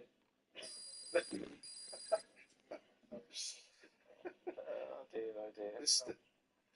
So in packaging, where my wife works, they call this the first consumer moment of truth. So when you the moment of truth, yeah, the consumer moment of truth. This is the first one. So I'm going to try to get this out without ripping the box. Well, that's a thing that I can't particularly do right now. Well, you may recall at the end of one of the DF Direct weeklies, I predicted what the unboxing experience would be like. And what I predicted was a thin outer cardboard shell giving way to a white cardboard box. Let's see how. I'm just going to rip this a bit because it's getting in the way. Oh, this part of the experience is not. Oh, the mic's getting hit now. There we go. It's off. Not ripped. Excellent. Well, here we are. The white box that I predicted, which made it's here. Time to open the white box. We are literally unboxing now. Okay, so we've got some flaps here. The power cable has already come out. 3 components. 4 even. So if you look here, we've got good reading material. This is going to go straight to the bathroom. So good reading material for anyone there. Okay, well that's interesting. I don't seem to have had the manuals. They don't have manuals. Not in that top section. What I have got is let's do it. Oh, you know what, Rich? I opened it up backwards. So this is good. You're doing the top one. I'm doing the bottom opening experience. That's awesome. Okay, so I've got a USB-C to USB-C cable. I've got an HDMI 2.1 cable, which is all very, very interesting, right?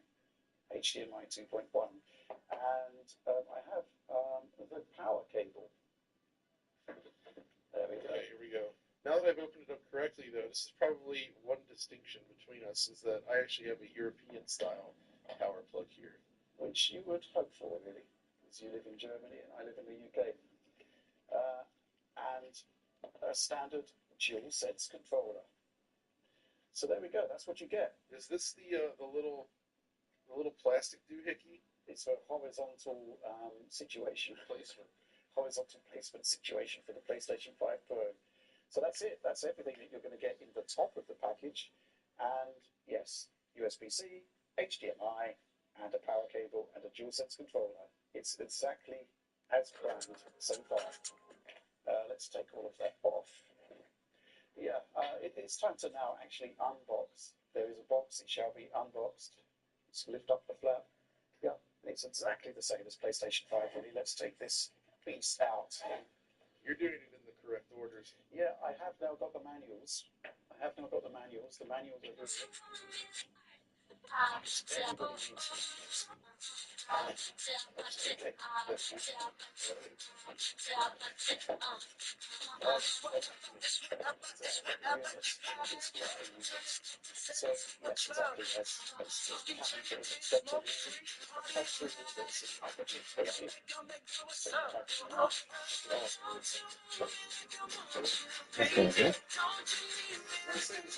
Smaller than the regular PlayStation 5 that I have back there.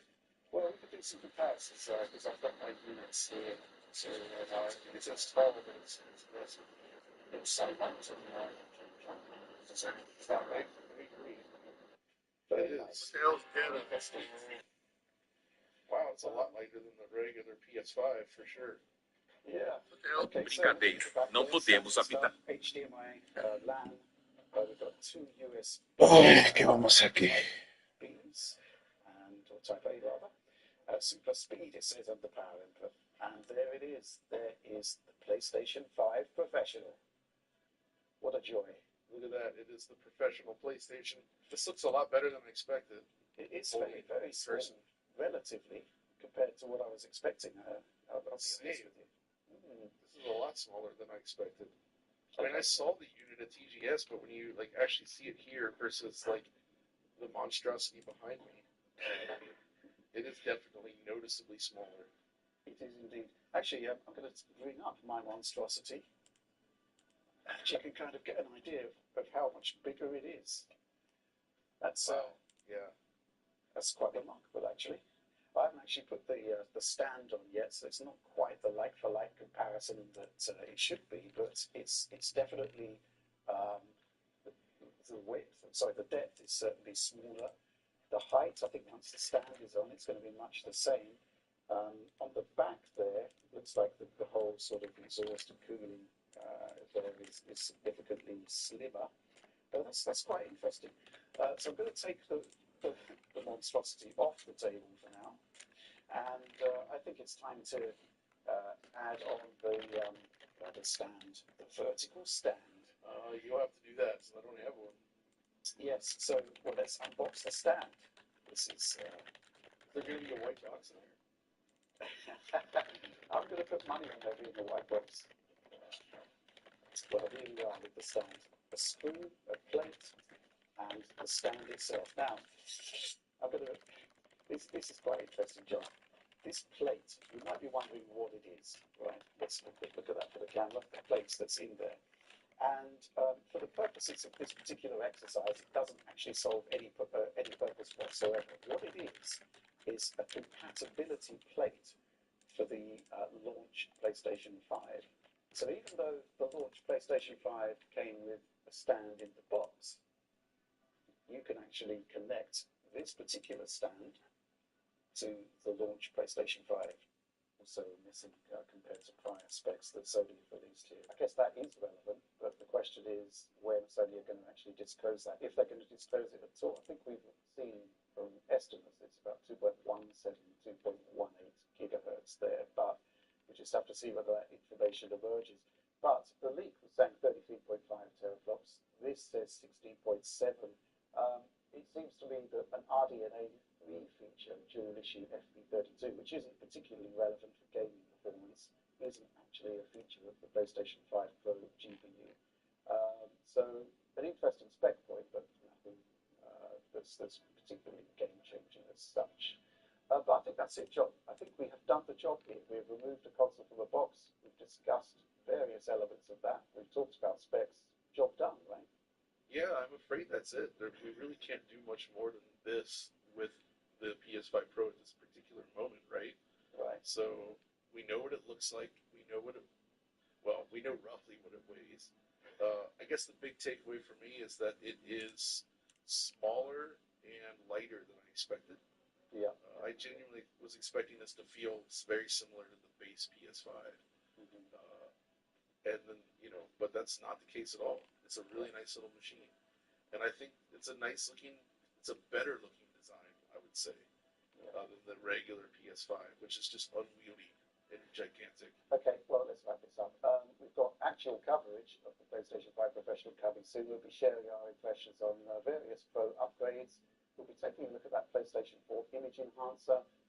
PS5 Game Boost, how does it actually improve the experience for existing PS5 titles? We'll be taking a look at that. But that's all from us on this one. I guess we'll see you soon in the next video.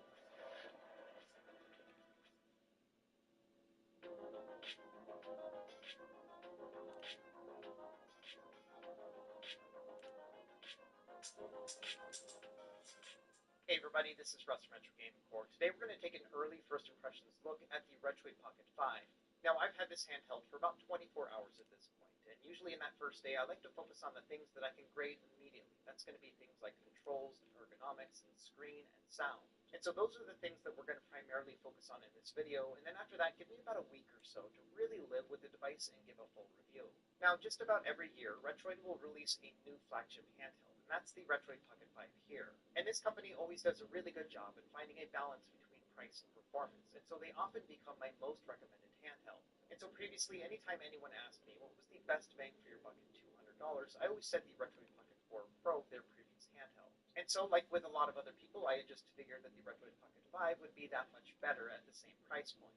But I gotta say, what I didn't expect is just how good the Retroid Pocket 5 was really going to be. Not only does it improve upon the Retroid Pocket 4 Pro in basically every conceivable way, but it also sets a new standard when it comes to $200 handhelds. And the crazy thing is that I realized it the moment I picked up this handheld, which says a lot about its build quality.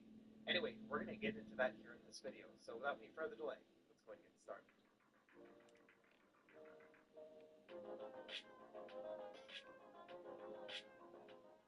Okay, as we jump in, let's do a quick look at these specs. So like with the previous Retroid Pocket Mini, which came out last month, this one has a Snapdragon 865 processor inside. However, this one does have additional RAM. It's 8 gigabytes compared to 6 on the Mini. We've also got 128 gigs of internal storage and a micro SD card slot if you want to expand that. And for me, the standout feature of this device is the screen. It's 5.5 inches, 1080p resolution, and it's AMOLED. The previous Retroid Pocket 3 and 3 Plus and 4 and 4 Pro, they all came with a 4.7-inch screen with a 750p resolution. And that was one of the features that always held me back about the Retroid Pocket 4 Pro. I always wished that the screen was at least 5 inches. So now we've got 5.5 and it's OLED. In terms of connectivity, we've got Wi-Fi 6 and Bluetooth 5.1, and the USB-C port is also capable of video out at 1080p 60 frames per second. In terms of OS, it's running Android 13, but it's also capable of booting into Linux, which we will show in this video. And then finally, it's got a 5,000 milliamp hour battery and a 27 watt fast charge input. Now, in terms of pricing, it has gone up a little bit. It's now $220 when previously it was $199 for the Retroid Pocket 4 Pro. And also bear in mind that this does not include shipping, so it will cost a little bit more to get it shipped to you. In terms of colors, we have 4 different options: black, white, GameCube, as well as 16-bit. The one I'm testing today is the 16-bit model, but I have a black one coming as well, which hopefully will get here in time for me to make my final review. Now, as we dive in, this is a review unit with Retro. But like always, all opinions are my own. They're not seeing this video ahead of time, and no money was exchanged in any way. But of note, this is a pre-production unit. They're not going to start shipping for about another 2 weeks. So the Android build on this test unit is not the final version. Now, inside the box, we've got a quick start manual that really is just a diagram and specs. In addition, we've got a USB-A to USB-C cable that is branded with Retroid Pocket on it. And really, that's about it. So let's take a look at the handheld itself. And like I mentioned in the intro, I knew immediately when I picked up the Retroid Pocket 5, there was something special about it. And I think there are 2 things going on here. Number one, it feels like the plastic that they're using, like the shell itself, is a little bit thicker than it was previously. A lot of these other handhelds, especially those that have ergonomic bumps on them, have a more hollow feeling to them. But the Retroid Pocket 5 feels dense without being heavy. And the other component that makes it feel unique is the fact that we have this glass panel on the front, but then those ergonomic bumps on the back. And I think that this additional plastic right here gives it more weight on each of the ends. And so when you hold it, it feels really balanced. The center still feels a little bit heavier than the outside, but not by much. And that weight distribution really kind of lends itself to being more professional. It feels almost like a mini Steam Deck, if that makes any sense. And so that's what I mean when I say I immediately knew that something was up about the Retroid Pocket 5. As soon as I picked it up, I was like, oh man, this really shouldn't feel so good. Retroid as a company has kind of always had a reputation of feeling a little bit like a toy. This one doesn't really feel like that. Anyway, that was my first impression when picking up the device, is that the weight is really well distributed, and I also like the fact that the plastic itself is a little more dense. Now, another element that leads to that premium feel is the back. Let's talk about the texture of the ergonomic bumps first. An amber gritty and bumpy texture feels really good. It's just enough to really let you know rip off this handheld. There's a similar bumpiness on the shoulder, but it's not quite so balanced. And I think this little detail, having that bumpy texture on the back, just makes it a more tactile feeling device overall. And so as soon as you hold it up, wrap your hands around it, it's almost like a statement to you from the company itself. They're basically saying, hey, we've been making these things for a while, and we bet you really like this gritty texture. Sure enough, I really do. Now, in addition to the gritty texture around the ergonomic bumps, the plastic texture on the rest of the device also feels good. It feels very similar to the slightly gritty plastic that was on the Retroid Pocket 4 Pro shells, and so I really like this feeling. So that's my second impression, is that the plastics on the back, gritty bumps, as well as just the overall plastic, feels very good in my hand. And then finally, to round out my third impression, this also has to be protected, this time on the front. So this device, like the Retroid Pocket Mini, has a full glass front of it. And this also goes hand in hand with that premium feel. So if you can imagine, you've got a variety of plastic textures, which really just enhance the overall feel. You've got this gritty bump with this nice gritty plastic, and then finally this smooth edge on the front.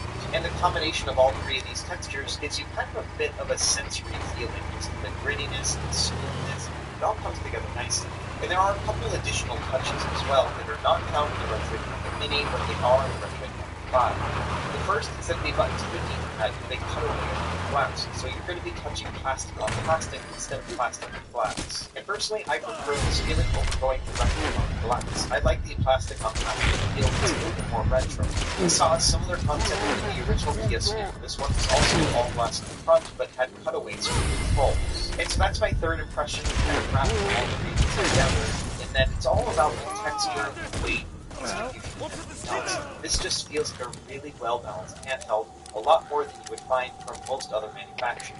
What's crazy is that there's a night and day difference between the Retroid Pocket 5 and the Retroid Pocket Mini. This one definitely feels like a toy, whereas the 5 feels just more sleek.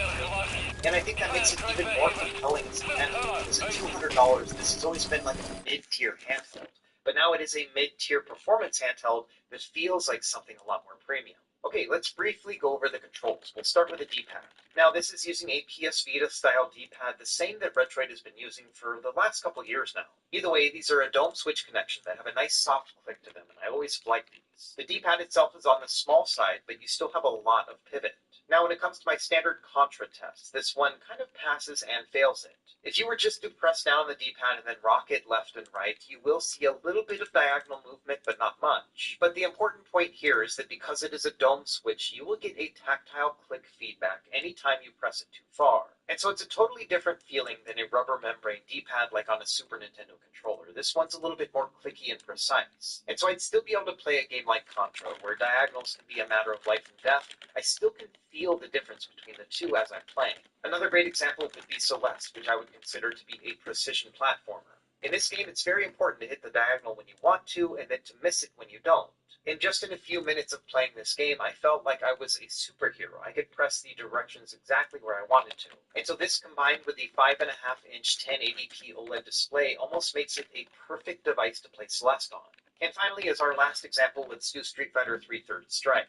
So this is a game where it's important to hit the diagonals when you want to. And the way I like to test this is by doing Hadoukens and Shoryukens and Hurricane Kicks. And it took me a moment to get used to the feel of the D-pad and the amount of pressure I needed to give it, but after that, yeah, absolutely no problem playing these types of games. So I think this is really a winner when it comes to D-pads altogether. You can play everything from precision platformers to fighting games, and it's all going to be very clicky and precise. And really, no surprise here, it's been a similar D-pad experience across all of the other Retroid devices that have used this setup before. Okay, let's move on to the analog sticks, and these have also been used for quite some time on Retroid products. These are Hall sensor sticks that have a nice wide range of motion despite being very small sticks altogether. And so they've got a nice full range of motion without having to stick out too far from the shell. And so I think these are almost perfect when it comes to a smaller handheld. And because we've got magnetic Hall sensors, they are super precise. If I use a gamepad tester app like this, I can move it around in any direction I would like. And so this is a true analog input, so it'll make it really good for games that have a true analog style to them. I'm thinking of games like PS1, Nintendo 64, GameCube, PS2, all of these are going to feel great. Now, one thing worth noting is that this is a D-pad-centric device. The D-pad is up top in line with the face buttons. And I think in most respects that'll be fine, but when playing certain games, especially twin-stick shooting games, this can feel a little bit awkward if you're not used to it. Given that it's a more rounded handheld and that we have ergonomic grips on the back, it does feel more natural and easy to use compared to something like the Retroid Pocket 4 Pro. It's still not quite as comfortable as I would like, but I think it can get the job done. To give you an example, overall size of the Retroid Pocket 5, so you know what to expect if you plan on getting this. To start, I love the 5.5-inch screen right here. I think it looks really good and takes up a lot of the handheld space, making it look very premium. And to give you an idea of what size screen we're talking about here, it's about the size of a standard smartphone. For example, here's my iPhone 15 Pro, which which is set at a 16:9 aspect ratio, and you can see they're about the same size. And so this device literally feels like a phone with the controls already attached to it. Now, in terms of size comparison, we should start with the Retroid Pocket Mini versus the Retroid Pocket 5, just because you might be considering getting one over the other. And you can see here that the size difference between the two is pretty significant. For me, the Retroid Pocket Mini is a pocketable device, but the Retroid Pocket 5 isn't quite there. They are both somewhat thick devices because of those ergonomic bumps, and I think that really only comes into play with the Retroid Pocket 5 because this one is also quite long. And so it feels both longer and thicker than your typical phone, and depending on the size of your pockets, I don't think you're going to be able to fit it. Instead, I would just consider the Retroid Pocket 5 to be a very compact and portable device, but not quite something that most people will throw in their pocket. Now, one stark difference I found between the two is when playing 4x3 content. The Retroid Pocket Mini has a 3.7-inch screen diagonally, and it's 4x3, which means that 4x3 content, like the Super Nintendo game, will fill up the whole thing. By contrast, the Retroid Pocket 5 is going to be 16:9, which means that you will have black bars on each side. But because the Retroid Pocket 5 screen is now 5.5 inches, that gives us nearly 5 inches altogether of 4x3 content. And so the size difference between the two when playing 4x3 games is very significant. And it is a bit paradoxical because I think that having a 4x3 system is the ideal way to play 4x3 games. However, when comparing the two side by side, I can easily just pick the Retroid Pocket 5 because it's a bigger display. That was one of my nitpicks about the Retroid Pocket Mini, is that I wished it was a little bit more than 3.7, at least 4 inches. And so I'm going to leave this for the final review, but I think that after about a week of playing around with it, I will probably prefer to play 4x3 content on the Retroid Pocket 5 over something that plays it natively like Retroid Pocket Mini. Because 4.5 inches of 4x3 content still looks really good, and I don't really mind these black bars on the left and right. And I also think that having a black device would make this look even better, because this bezel would just flow directly into it. Because this is an OLED panel, that means these blacks are really, really dark, and so it'll probably just go right directly into the case. And so that's one of the reasons why I'm hoping to get the black model before I make my final review, because I think that if you're going to be playing 4x3 content, the black model will probably look the best. Either way, in terms of size, I would call the Retroid Pocket 5 a portable but not pocketable handheld. There are many other handhelds in this category. I like to think of these handhelds as companion devices to something big like the Steam Deck, which is just a little bit more unwieldy. Either way, let's keep going down and compare them against other retro handhelds of a similar size. Next up, we have the Retroid Pocket 4 Pro. You can see that the Retroid Pocket 5 is a little bit bigger, but not by much. And that's crazy considering the fact that this screen is almost 1 inch larger diagonally. It really goes to show how big and prominent the bezels were on the Retroid Pocket 4 Pro. Not only that, all of the additional space that's on the Retroid Pocket 5 just makes it that much more ergonomic, and I think it's well worth it. Now, if we want to go up even larger, then we have the Odin 2. Now, this one has a 6-inch screen, but quite wide bezels when you compare it against the Retroid Pocket 5. Now, personally, I think that the Odin 2 is one of the most comfortable handhelds that I own in the Android space, and so this one I still feel is more comfortable than the Retroid Pocket 5, but it's amazing how close they are. I expect that we're going to do a lot of comparisons between the Odin 2 and the Retroid Pocket 5 in my final review. Let's keep going with the original Odin Pro. So this one also had a 6-inch screen, and you can see is quite a bit bigger than the Retroid Pocket 5. Another really great comparison is going to be the Odin 2 Mini. This one has a Snapdragon 8 Gen 2 in it, which makes it quite a bit more powerful, and it's a little bit smaller than the Retroid Pocket 5. However, in full transparency, I don't really use my Odin 2 Mini at all. It almost feels like it should be the perfect Android handheld for me. It's small, but also very powerful. Unfortunately, I found that this 5-inch screen is a little bit small for my tastes, but then also the device itself gets relatively warm. By contrast, at least in my first day of testing, the Retroid Pocket 5 doesn't quite get as warm at all. It's gotten to the point where there have been some times where I've been really pushing it and I thought to myself, oh yeah, this is really kicking in. But because of those ergonomic bumps, I don't quite feel that heat as much as I do on something like the Odin 2 Mini. So not talking about performance at all, if I had to choose between the two which one I would rather play, it would be the Retroid Pocket 5. We'll talk about this stuff more in the final review once I've had more time with it. It'll really come down to performance, I think, at that point. I think the best way we can wrap up the overall size of the Retroid Pocket 5 is to compare it against the PS Vita and the Nintendo Switch Lite, because it kind of feels like this device splits the difference between the two. When looking at the Nintendo Switch Lite, these both have the same 5.5-inch size screen. However, the Retroid Pocket 5 has that nice bezel-less kind of look to it, which makes it feel much more compact. In fact, it is a smaller handheld than the Switch Lite. Not only that, it feels more dense and comfortable, and so between the two, I would much rather talk about the software experience. So this essentially is just an Android tablet with controls attached. So when you first get the device, it's going to come blank with no games or anything loaded onto it. You're just going to have access to things like the Play Store, Google Chrome, things like that. From there, you'll have to add all of your emulators and Android games, and then your ROMs as well. And then from there, you'll just have to point all of the emulators to your ROMs, configure your settings, and things like that. I've got a bunch of Retroid Pocket guides on my website as well as on this channel. I'll leave some of them linked down below. And the process will be generally the same, although I do need to make an update. So I'll probably make one for the Retroid Pocket 5 at some point. And once you have everything set up, I recommend using a front end. The one that I'm using here is ESDE, which stands for Emulation Station Desktop Edition. And so this gives me access to all of my different systems, and then I can play my games from here. This gives the device a very console-like feel, and so I just like this overall look. And like I mentioned, I'll leave links down below for both Retroid Pocket and ESDE front-end guides. Now let's briefly talk about some emulation performance stuff, but I will leave a lot of this for the final review. For now, I just kind of want to go over some of the main systems and experiences that you can expect with the Retroid Pocket 5.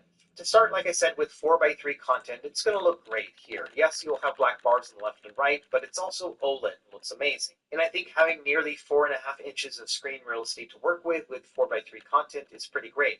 Now, wider systems like Game Boy Advance are going to look even better, because this is going to take up more of the screen. And so this will also be an excellent solution if you are looking to focus on things like Game Boy Advance. And once you get up to the 3D era, things like Nintendo 64, Dreamcast, PS1, many of these games have widescreen hacks. And so these games are going to be able to take up the full screen, and it looks amazing. It's almost like remastered versions of these old games. And the Snapdragon 865 has plenty of power, so you'll be able to upscale these all to 1080p no problem as well. Let's also briefly test some of the more challenging systems. I know everyone's asking about these. Let's start with PS2. So I'm running these games at a 2.5x resolution. This will give us an internal resolution a little bit over 1080p, which means that it's going to fill out all the pixels that we have available. I did a lot of testing on the Retroid Pocket Mini with this system as well, and the performance here is going to be just about the same. There might be a couple more performance demands on this screen in particular, just because it does have a little bit more pixels to work with, but overall it does feel like the results are basically the same.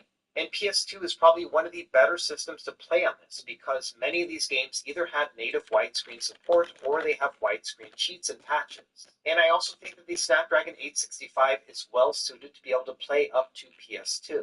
Let me give you an example with God of War 2, one of the harder games to run on PS2, again running at a 2.5x resolution. And so here I've actually turned off the frame rate limiter, which means it's going to run as fast as it possibly can. So essentially I'm trying to put this game into fast forward. And if you look up at the top, you can see that it's running at about 110 to 120% speed. That means that we have a 10 to 20% overhead when it comes to playing this game at full speed. And so that is a good thing. That basically means that we probably won't see a lot of slowdown when playing this game even further on. And if a game like God of War 2, one of the more demanding PS2 games, plays with a 10 to 20% overhead, that means that most other games will as well, if not better. And so this is just a quick way of showing that, yeah, PS2 works pretty darn well on here, even at a 2.5x resolution. If things got really bad, you could always drop down that resolution, because playing it at native is going to be even better. Now, we can't do the exact same test on GameCube within Dolphin, but we can do something pretty similar. If we look up at the top right, you can see that there is a max percentage. And that essentially is also saying what the max would be if you were to fast forward it. And for most games, it's going to be over 200%, even when playing it at a full 3x resolution. So this means these games are running at a little bit higher than 1080p, but still have a lot of overhead.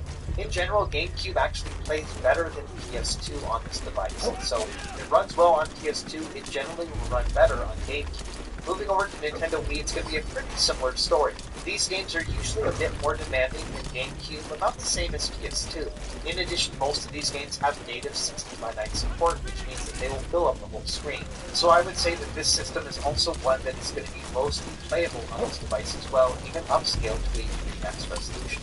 Now beyond that, there are two other systems that I can test that I chose not to show any gameplay footage of just because of some recent drama I've had with Nintendo. So the two I'm talking about are Nintendo Wii U as well as Nintendo Switch. Both of these do have emulators that you can find on the internet and you can play them on Android.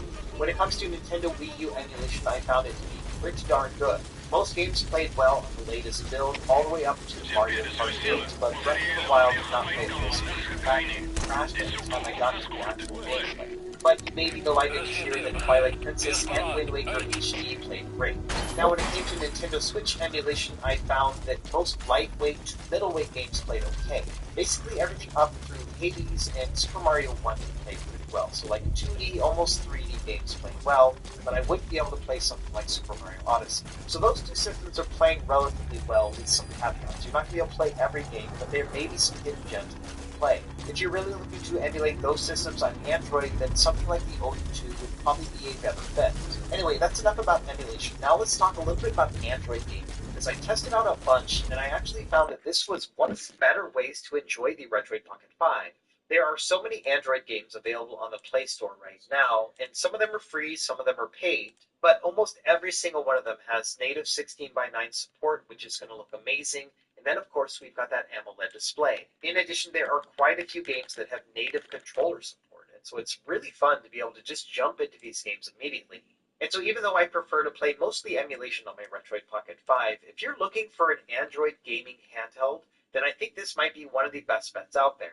If you consider the price and the performance in the AMOLED display, this is kind of a home run. And then finally, I also wanted to confirm that you can boot into Linux on this device. This is one of the great things about them using a Snapdragon 865 processor. This is one of the few powerful ARM-based chips that actually have Linux support. So here I am testing it with Rocknix, which is an emulation-focused Linux distribution. And I did a whole video about Linux on the Retroid Pocket Mini, and all of that same stuff applies here. And this will open up some emulators that are not available on Android, including the Xbox emulator. Now, it doesn't perform great. I would recommend checking out that video, but it's still cool that it actually will play. Probably one of the biggest draws for me is the fact that we can run ports via Portmaster. This allows us to play a bunch of PC games on a handheld that's primarily made for Android. And so instead of trying to emulate games like Celeste, I can just play it natively. In addition, I can play the PC versions of certain games like Shredder's Revenge as well as Stardew Valley. And so I think just the fact that we can boot into Linux on the Retroid Pocket 5 basically doubles the amount of potential that it has. Now we can take advantage of the best of both worlds between both Android and Linux, and I think that's amazing. Okay, as we start wrapping up, I have three main questions I want to try to answer before I finish my final Retroid Pocket 5 review. And I think that one of them I can answer right now, and that the other two I can kind of talk a little bit about, but I think it's going to have to wait for that final review instead. So the first question has to do with the Retroid Pocket 5 versus any other previous Retroid Pocket model. Say, for example, you've got the 3, 3 Plus, 4, or 4 Pro. And so the question here is whether or not it's worth upgrading if you've got one of the older models and you're thinking about getting the 5. And I think this might be the first time that I've ever given a full-out answer here, and that is that yes, I think that even if you have the Retroid Pocket 4 Pro, it is worth upgrading to the 5. It is that big of a jump. Now, I say that with a bit of a caveat, because I don't think it's $220 better. However, if you're willing to sell your Retroid Pocket 4 Pro, say, for example, performance, we'll save that for the final review. And I'll also do a roundup of different comparisons at different price points to see whether or not the Retroid Pocket 5 is the perfect fit for your particular use case. As it stands, just from my impressions alone, I am super excited about the Retroid Pocket 5. And to be honest, this is something that I didn't really expect. In full disclosure, I did not pre-order a Retroid Pocket 5. I ordered a Retroid Pocket Mini because I thought that was unique and new to the whole space. But I thought that the Retroid Pocket 5 would just be a better version of the Retroid Pocket 4 Pro. And don't get me wrong, it definitely is a better version of the Retroid Pocket. Trump transition team co-chair Tulsi Gabbard has been on a tear through the country, campaigning for Donald Trump in battleground and blue strongholds. In the last 2 weeks, she's visited more than a dozen states, reaching out to Democrats who are disaffected with Kamala Harris. Here to tell us what she's seeing and hearing on the ground is Tulsi Gabbard. Tulsi, it's so great to have you on this morning. Thanks for joining us. Good morning. Good to see you. Thank you so much. So it's been fascinating to see how the Trump campaign has been very strategic about how they're using you and RFK and deploying you out to places that are blue, like in Wisconsin, in that Madison area. But you've been with the campaign for quite a while. What have you been seeing, and what kinds of things have been changing as you've gone along in these months on the campaign? Well, there's a lot of energy building, that's for sure, and it's palpable on the ground. I just want to share some of the really incredible and unique experiences we've had. That event that we just held in Madison, Wisconsin a few days ago.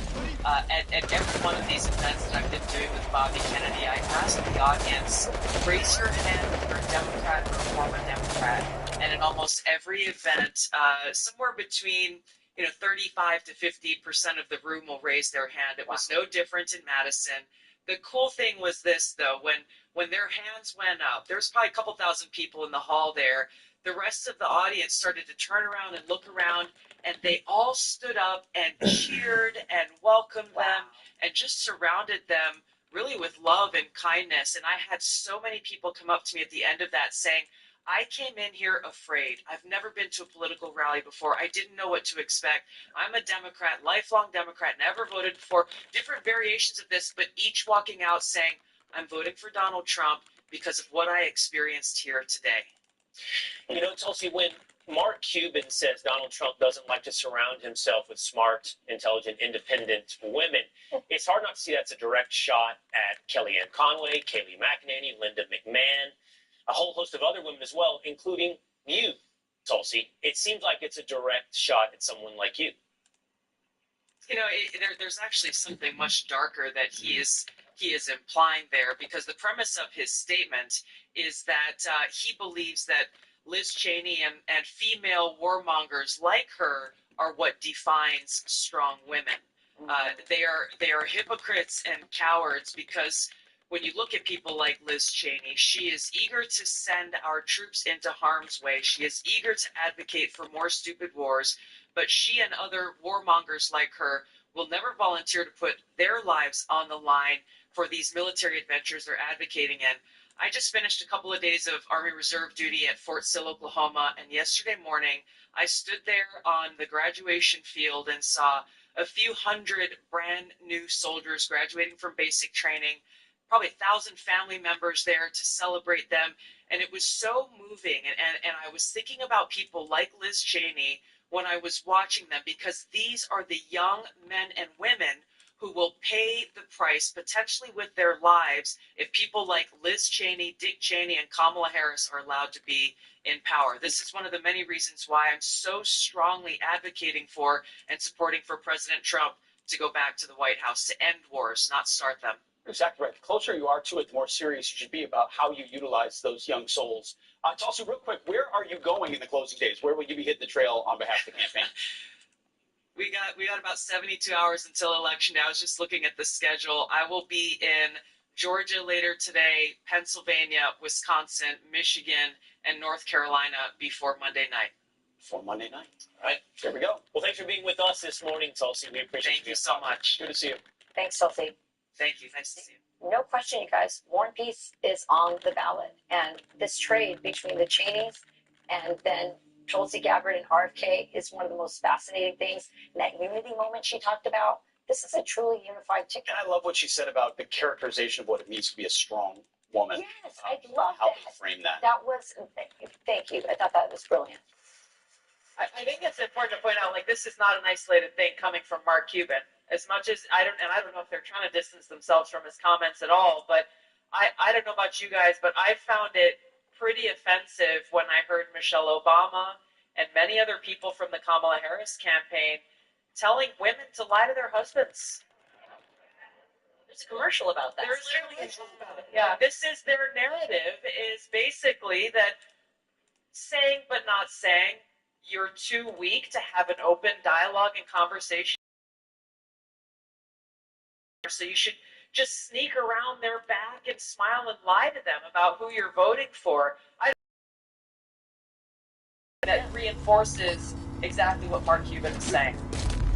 As though any woman, all women are out there like hiding it from their husband.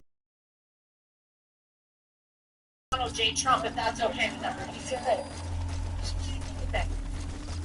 What we're seeing play out now is just what I experienced for many, many years. I remember going back to 2016 when Hillary Clinton was running for president. I was a vice chair of the DNC. I resigned so that I could campaign against her and warn the American people about how dangerous she would be as commander-in-chief. And over I got asked by people in the media, people in the party leadership, how dare you as a woman, not support this person who could break through the glass ceiling and be the first female president?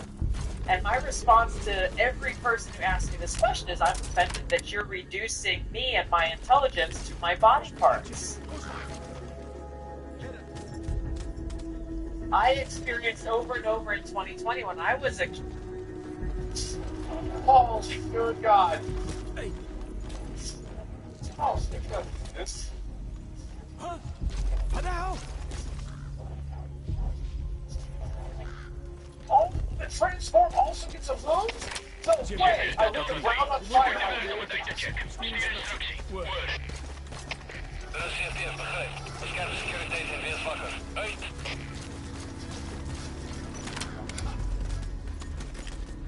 What's up, dudes? Max here. Before we jump into the video, I want to give a big shout out to the sponsor of the video, which is Cook Unity. For you guys that haven't heard of it yet, Cook Unity is the first chef-to-consumer platform delivering freshly prepared, pre-selected meals right to your door weekly.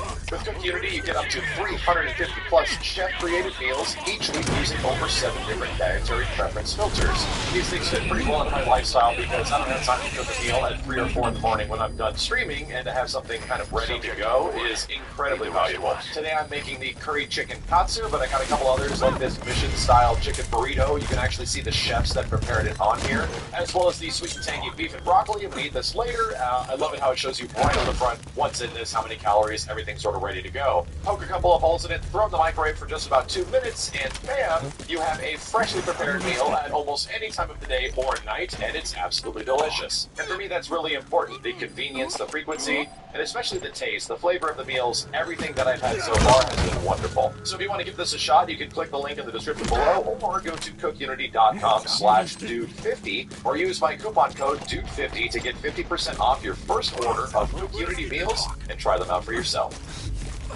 It's time. Fire up the beta. Let's see what the heck is going on here. Colorblind assistance, arachnophobia assistance. I almost got killed by a spider, but I'm cool with it, bro. You other spiders are okay in my book. That one that tried to kill me is a... Let's take this, dude.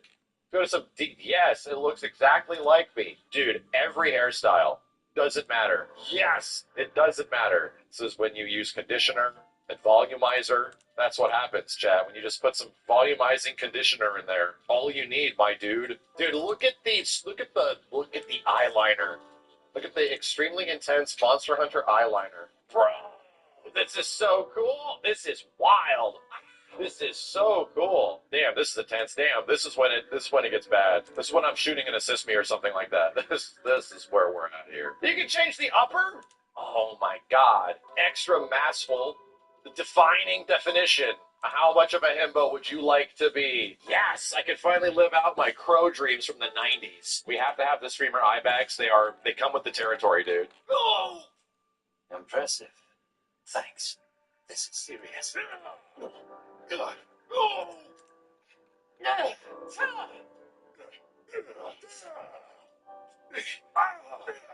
Impressive, thanks. Clothing? You telling me I can... Oh, hell yeah, dude. DTF, anytime, ready to DDK. Yes, the assless chaps, finally. A game that caters to my needs. Whoa, cat just got hit with the catnip, fell into a big loaf of it. Damn, he's like, whoa, can I make a fat cat? Oh God, can I make Garfield? All right, get me in the game, bro. Damn, look at us. Look at us, we out here. Look at us. Let's do this. Whoa. Nice dissolve.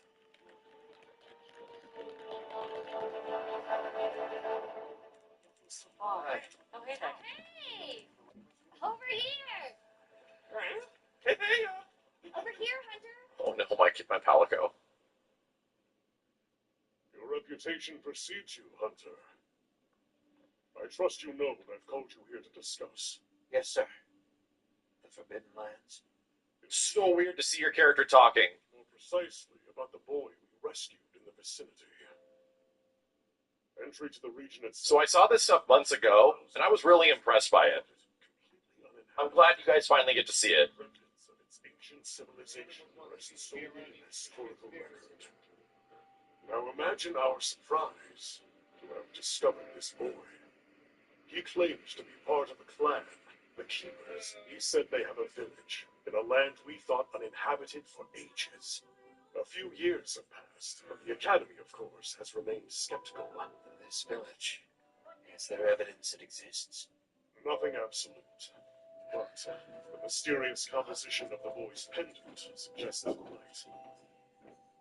And as for how we came to rescue the boy, Sir, it seems a certain monster had forced him to flee. It attacked his village, and he escaped alone. Unfortunately, the underground tunnel he used to make his escape collapsed. We found him, took him in, and here we are. do we know the status of the village? Unknown. And of the monster? Consiglio's not right. Shut up, it's a flashback! However, the scholars hypothesize that it may be a monster, which we thought to have perished long ago. An extinct species? They're calling it the White Wraith. The Guild has authorized the rescue of the Keepers and an investigation into this monster. I've selected you as a lead hunter for this expedition. Thank you, sir. Finding the village won't be easy. You'll need the proper guide. Speaking of which, I have an extra assignment for you.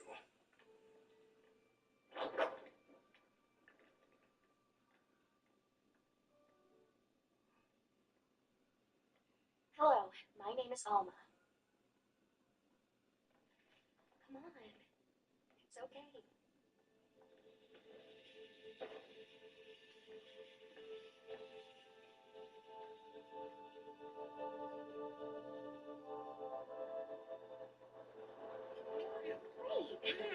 Neat. Dude, the faces in this game. As soon as we find a good spot, we can get things set up and ready to go. And then we can get started. This is gonna be great! You bet. Oh, my cat. I hope we find them soon. That's my cat there. Do you hear that? Do you hear my cat?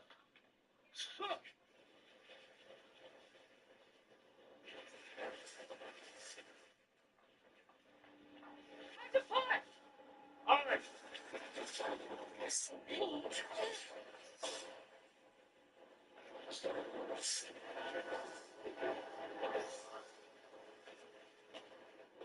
exceptionally agitated. If they be chasing something. It's a person!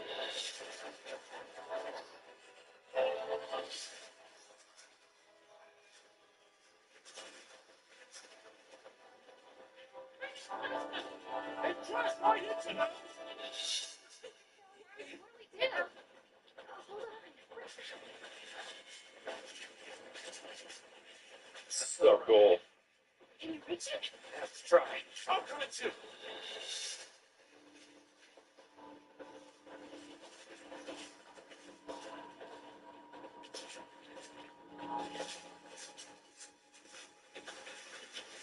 All the budget, bro.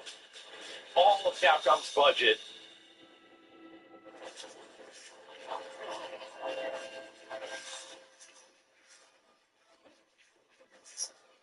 There's San Al Qaib.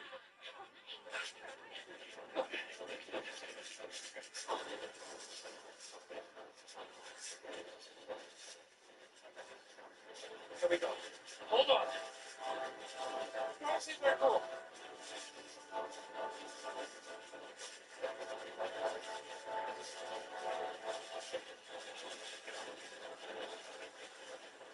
So I like how the story really acts as a tutorial now.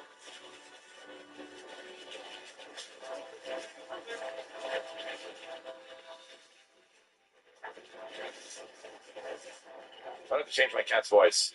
Go over. Looks like it knows the way.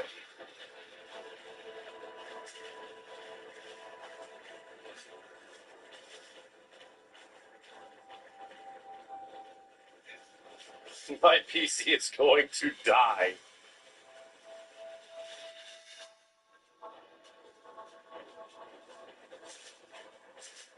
I'm really curious to see how it handles, even with really good hardware. I know.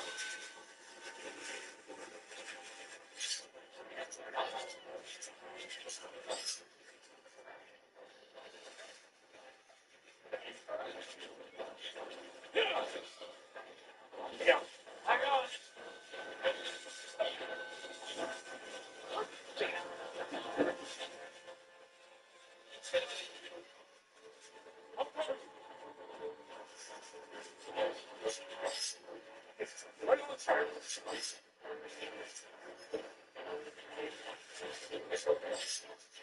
So cool.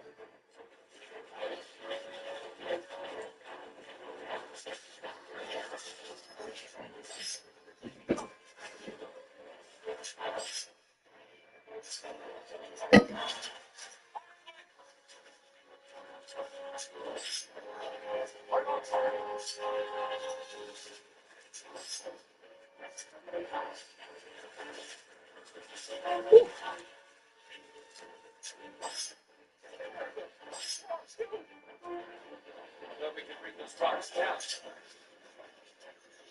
Look at all these things I'm learning here.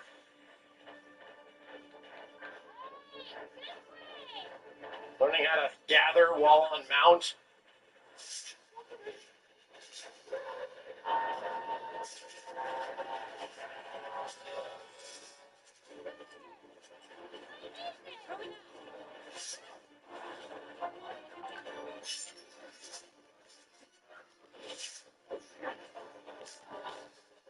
Oh, just did an Akira slide. They hit it. They didn't embellish it, but there was definitely an Akira slide in there.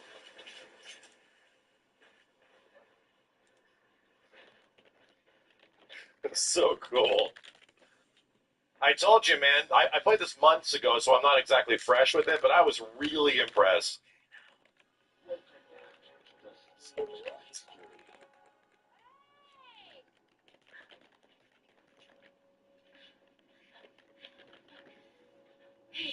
Hey, it's okay. You're safe now. This is not the way Monster Hunter story typically is. So much for this region being uninhabited. It must be a type of place. He's still in trouble.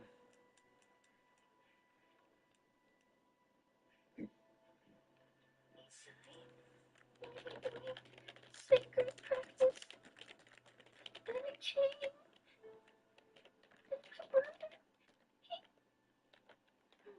What king? One of the things that was chasing you earlier? It's okay. And your brother, where is he? He told me to run. He's dead. Sounds like trouble, yeah? Can you tell us where he is? The sacred. He knows he's innocent. Let's find him. I'm with you. Everyone else, focus on scouting for a campsite. Understood. Just send a signal if you need backup. She's cool, too. I'll keep an eye on these two. We're moving on. It's funny, you begin this entire game with all these, like, cool chicks. All with their sick gear. To safety side. Counting on you. Come with me, okay? Don't worry. I'll be back soon. Okay. Come on.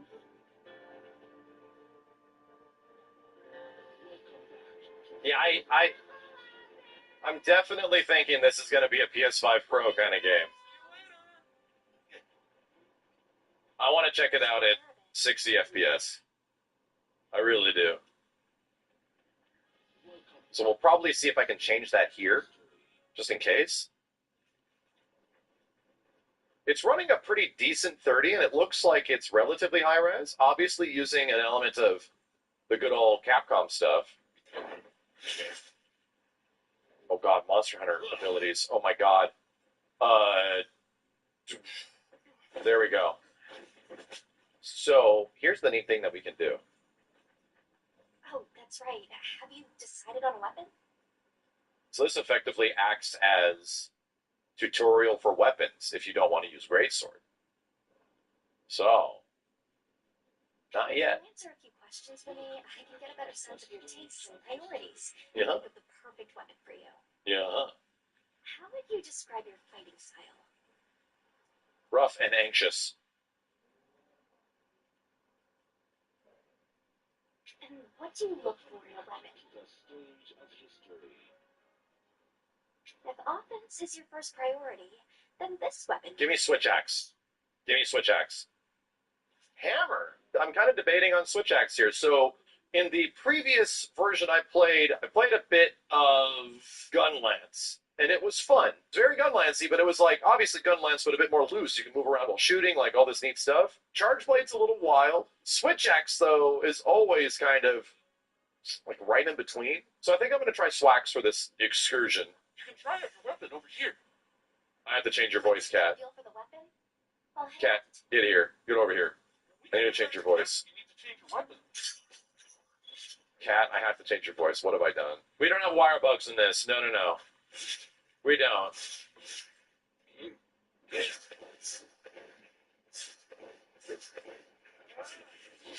What is this? Oh my god. Oh, shit. L1 up. Mount your sacred. You'll move automatically towards your objective. Using L during auto movement to steer your sacred. Yeah.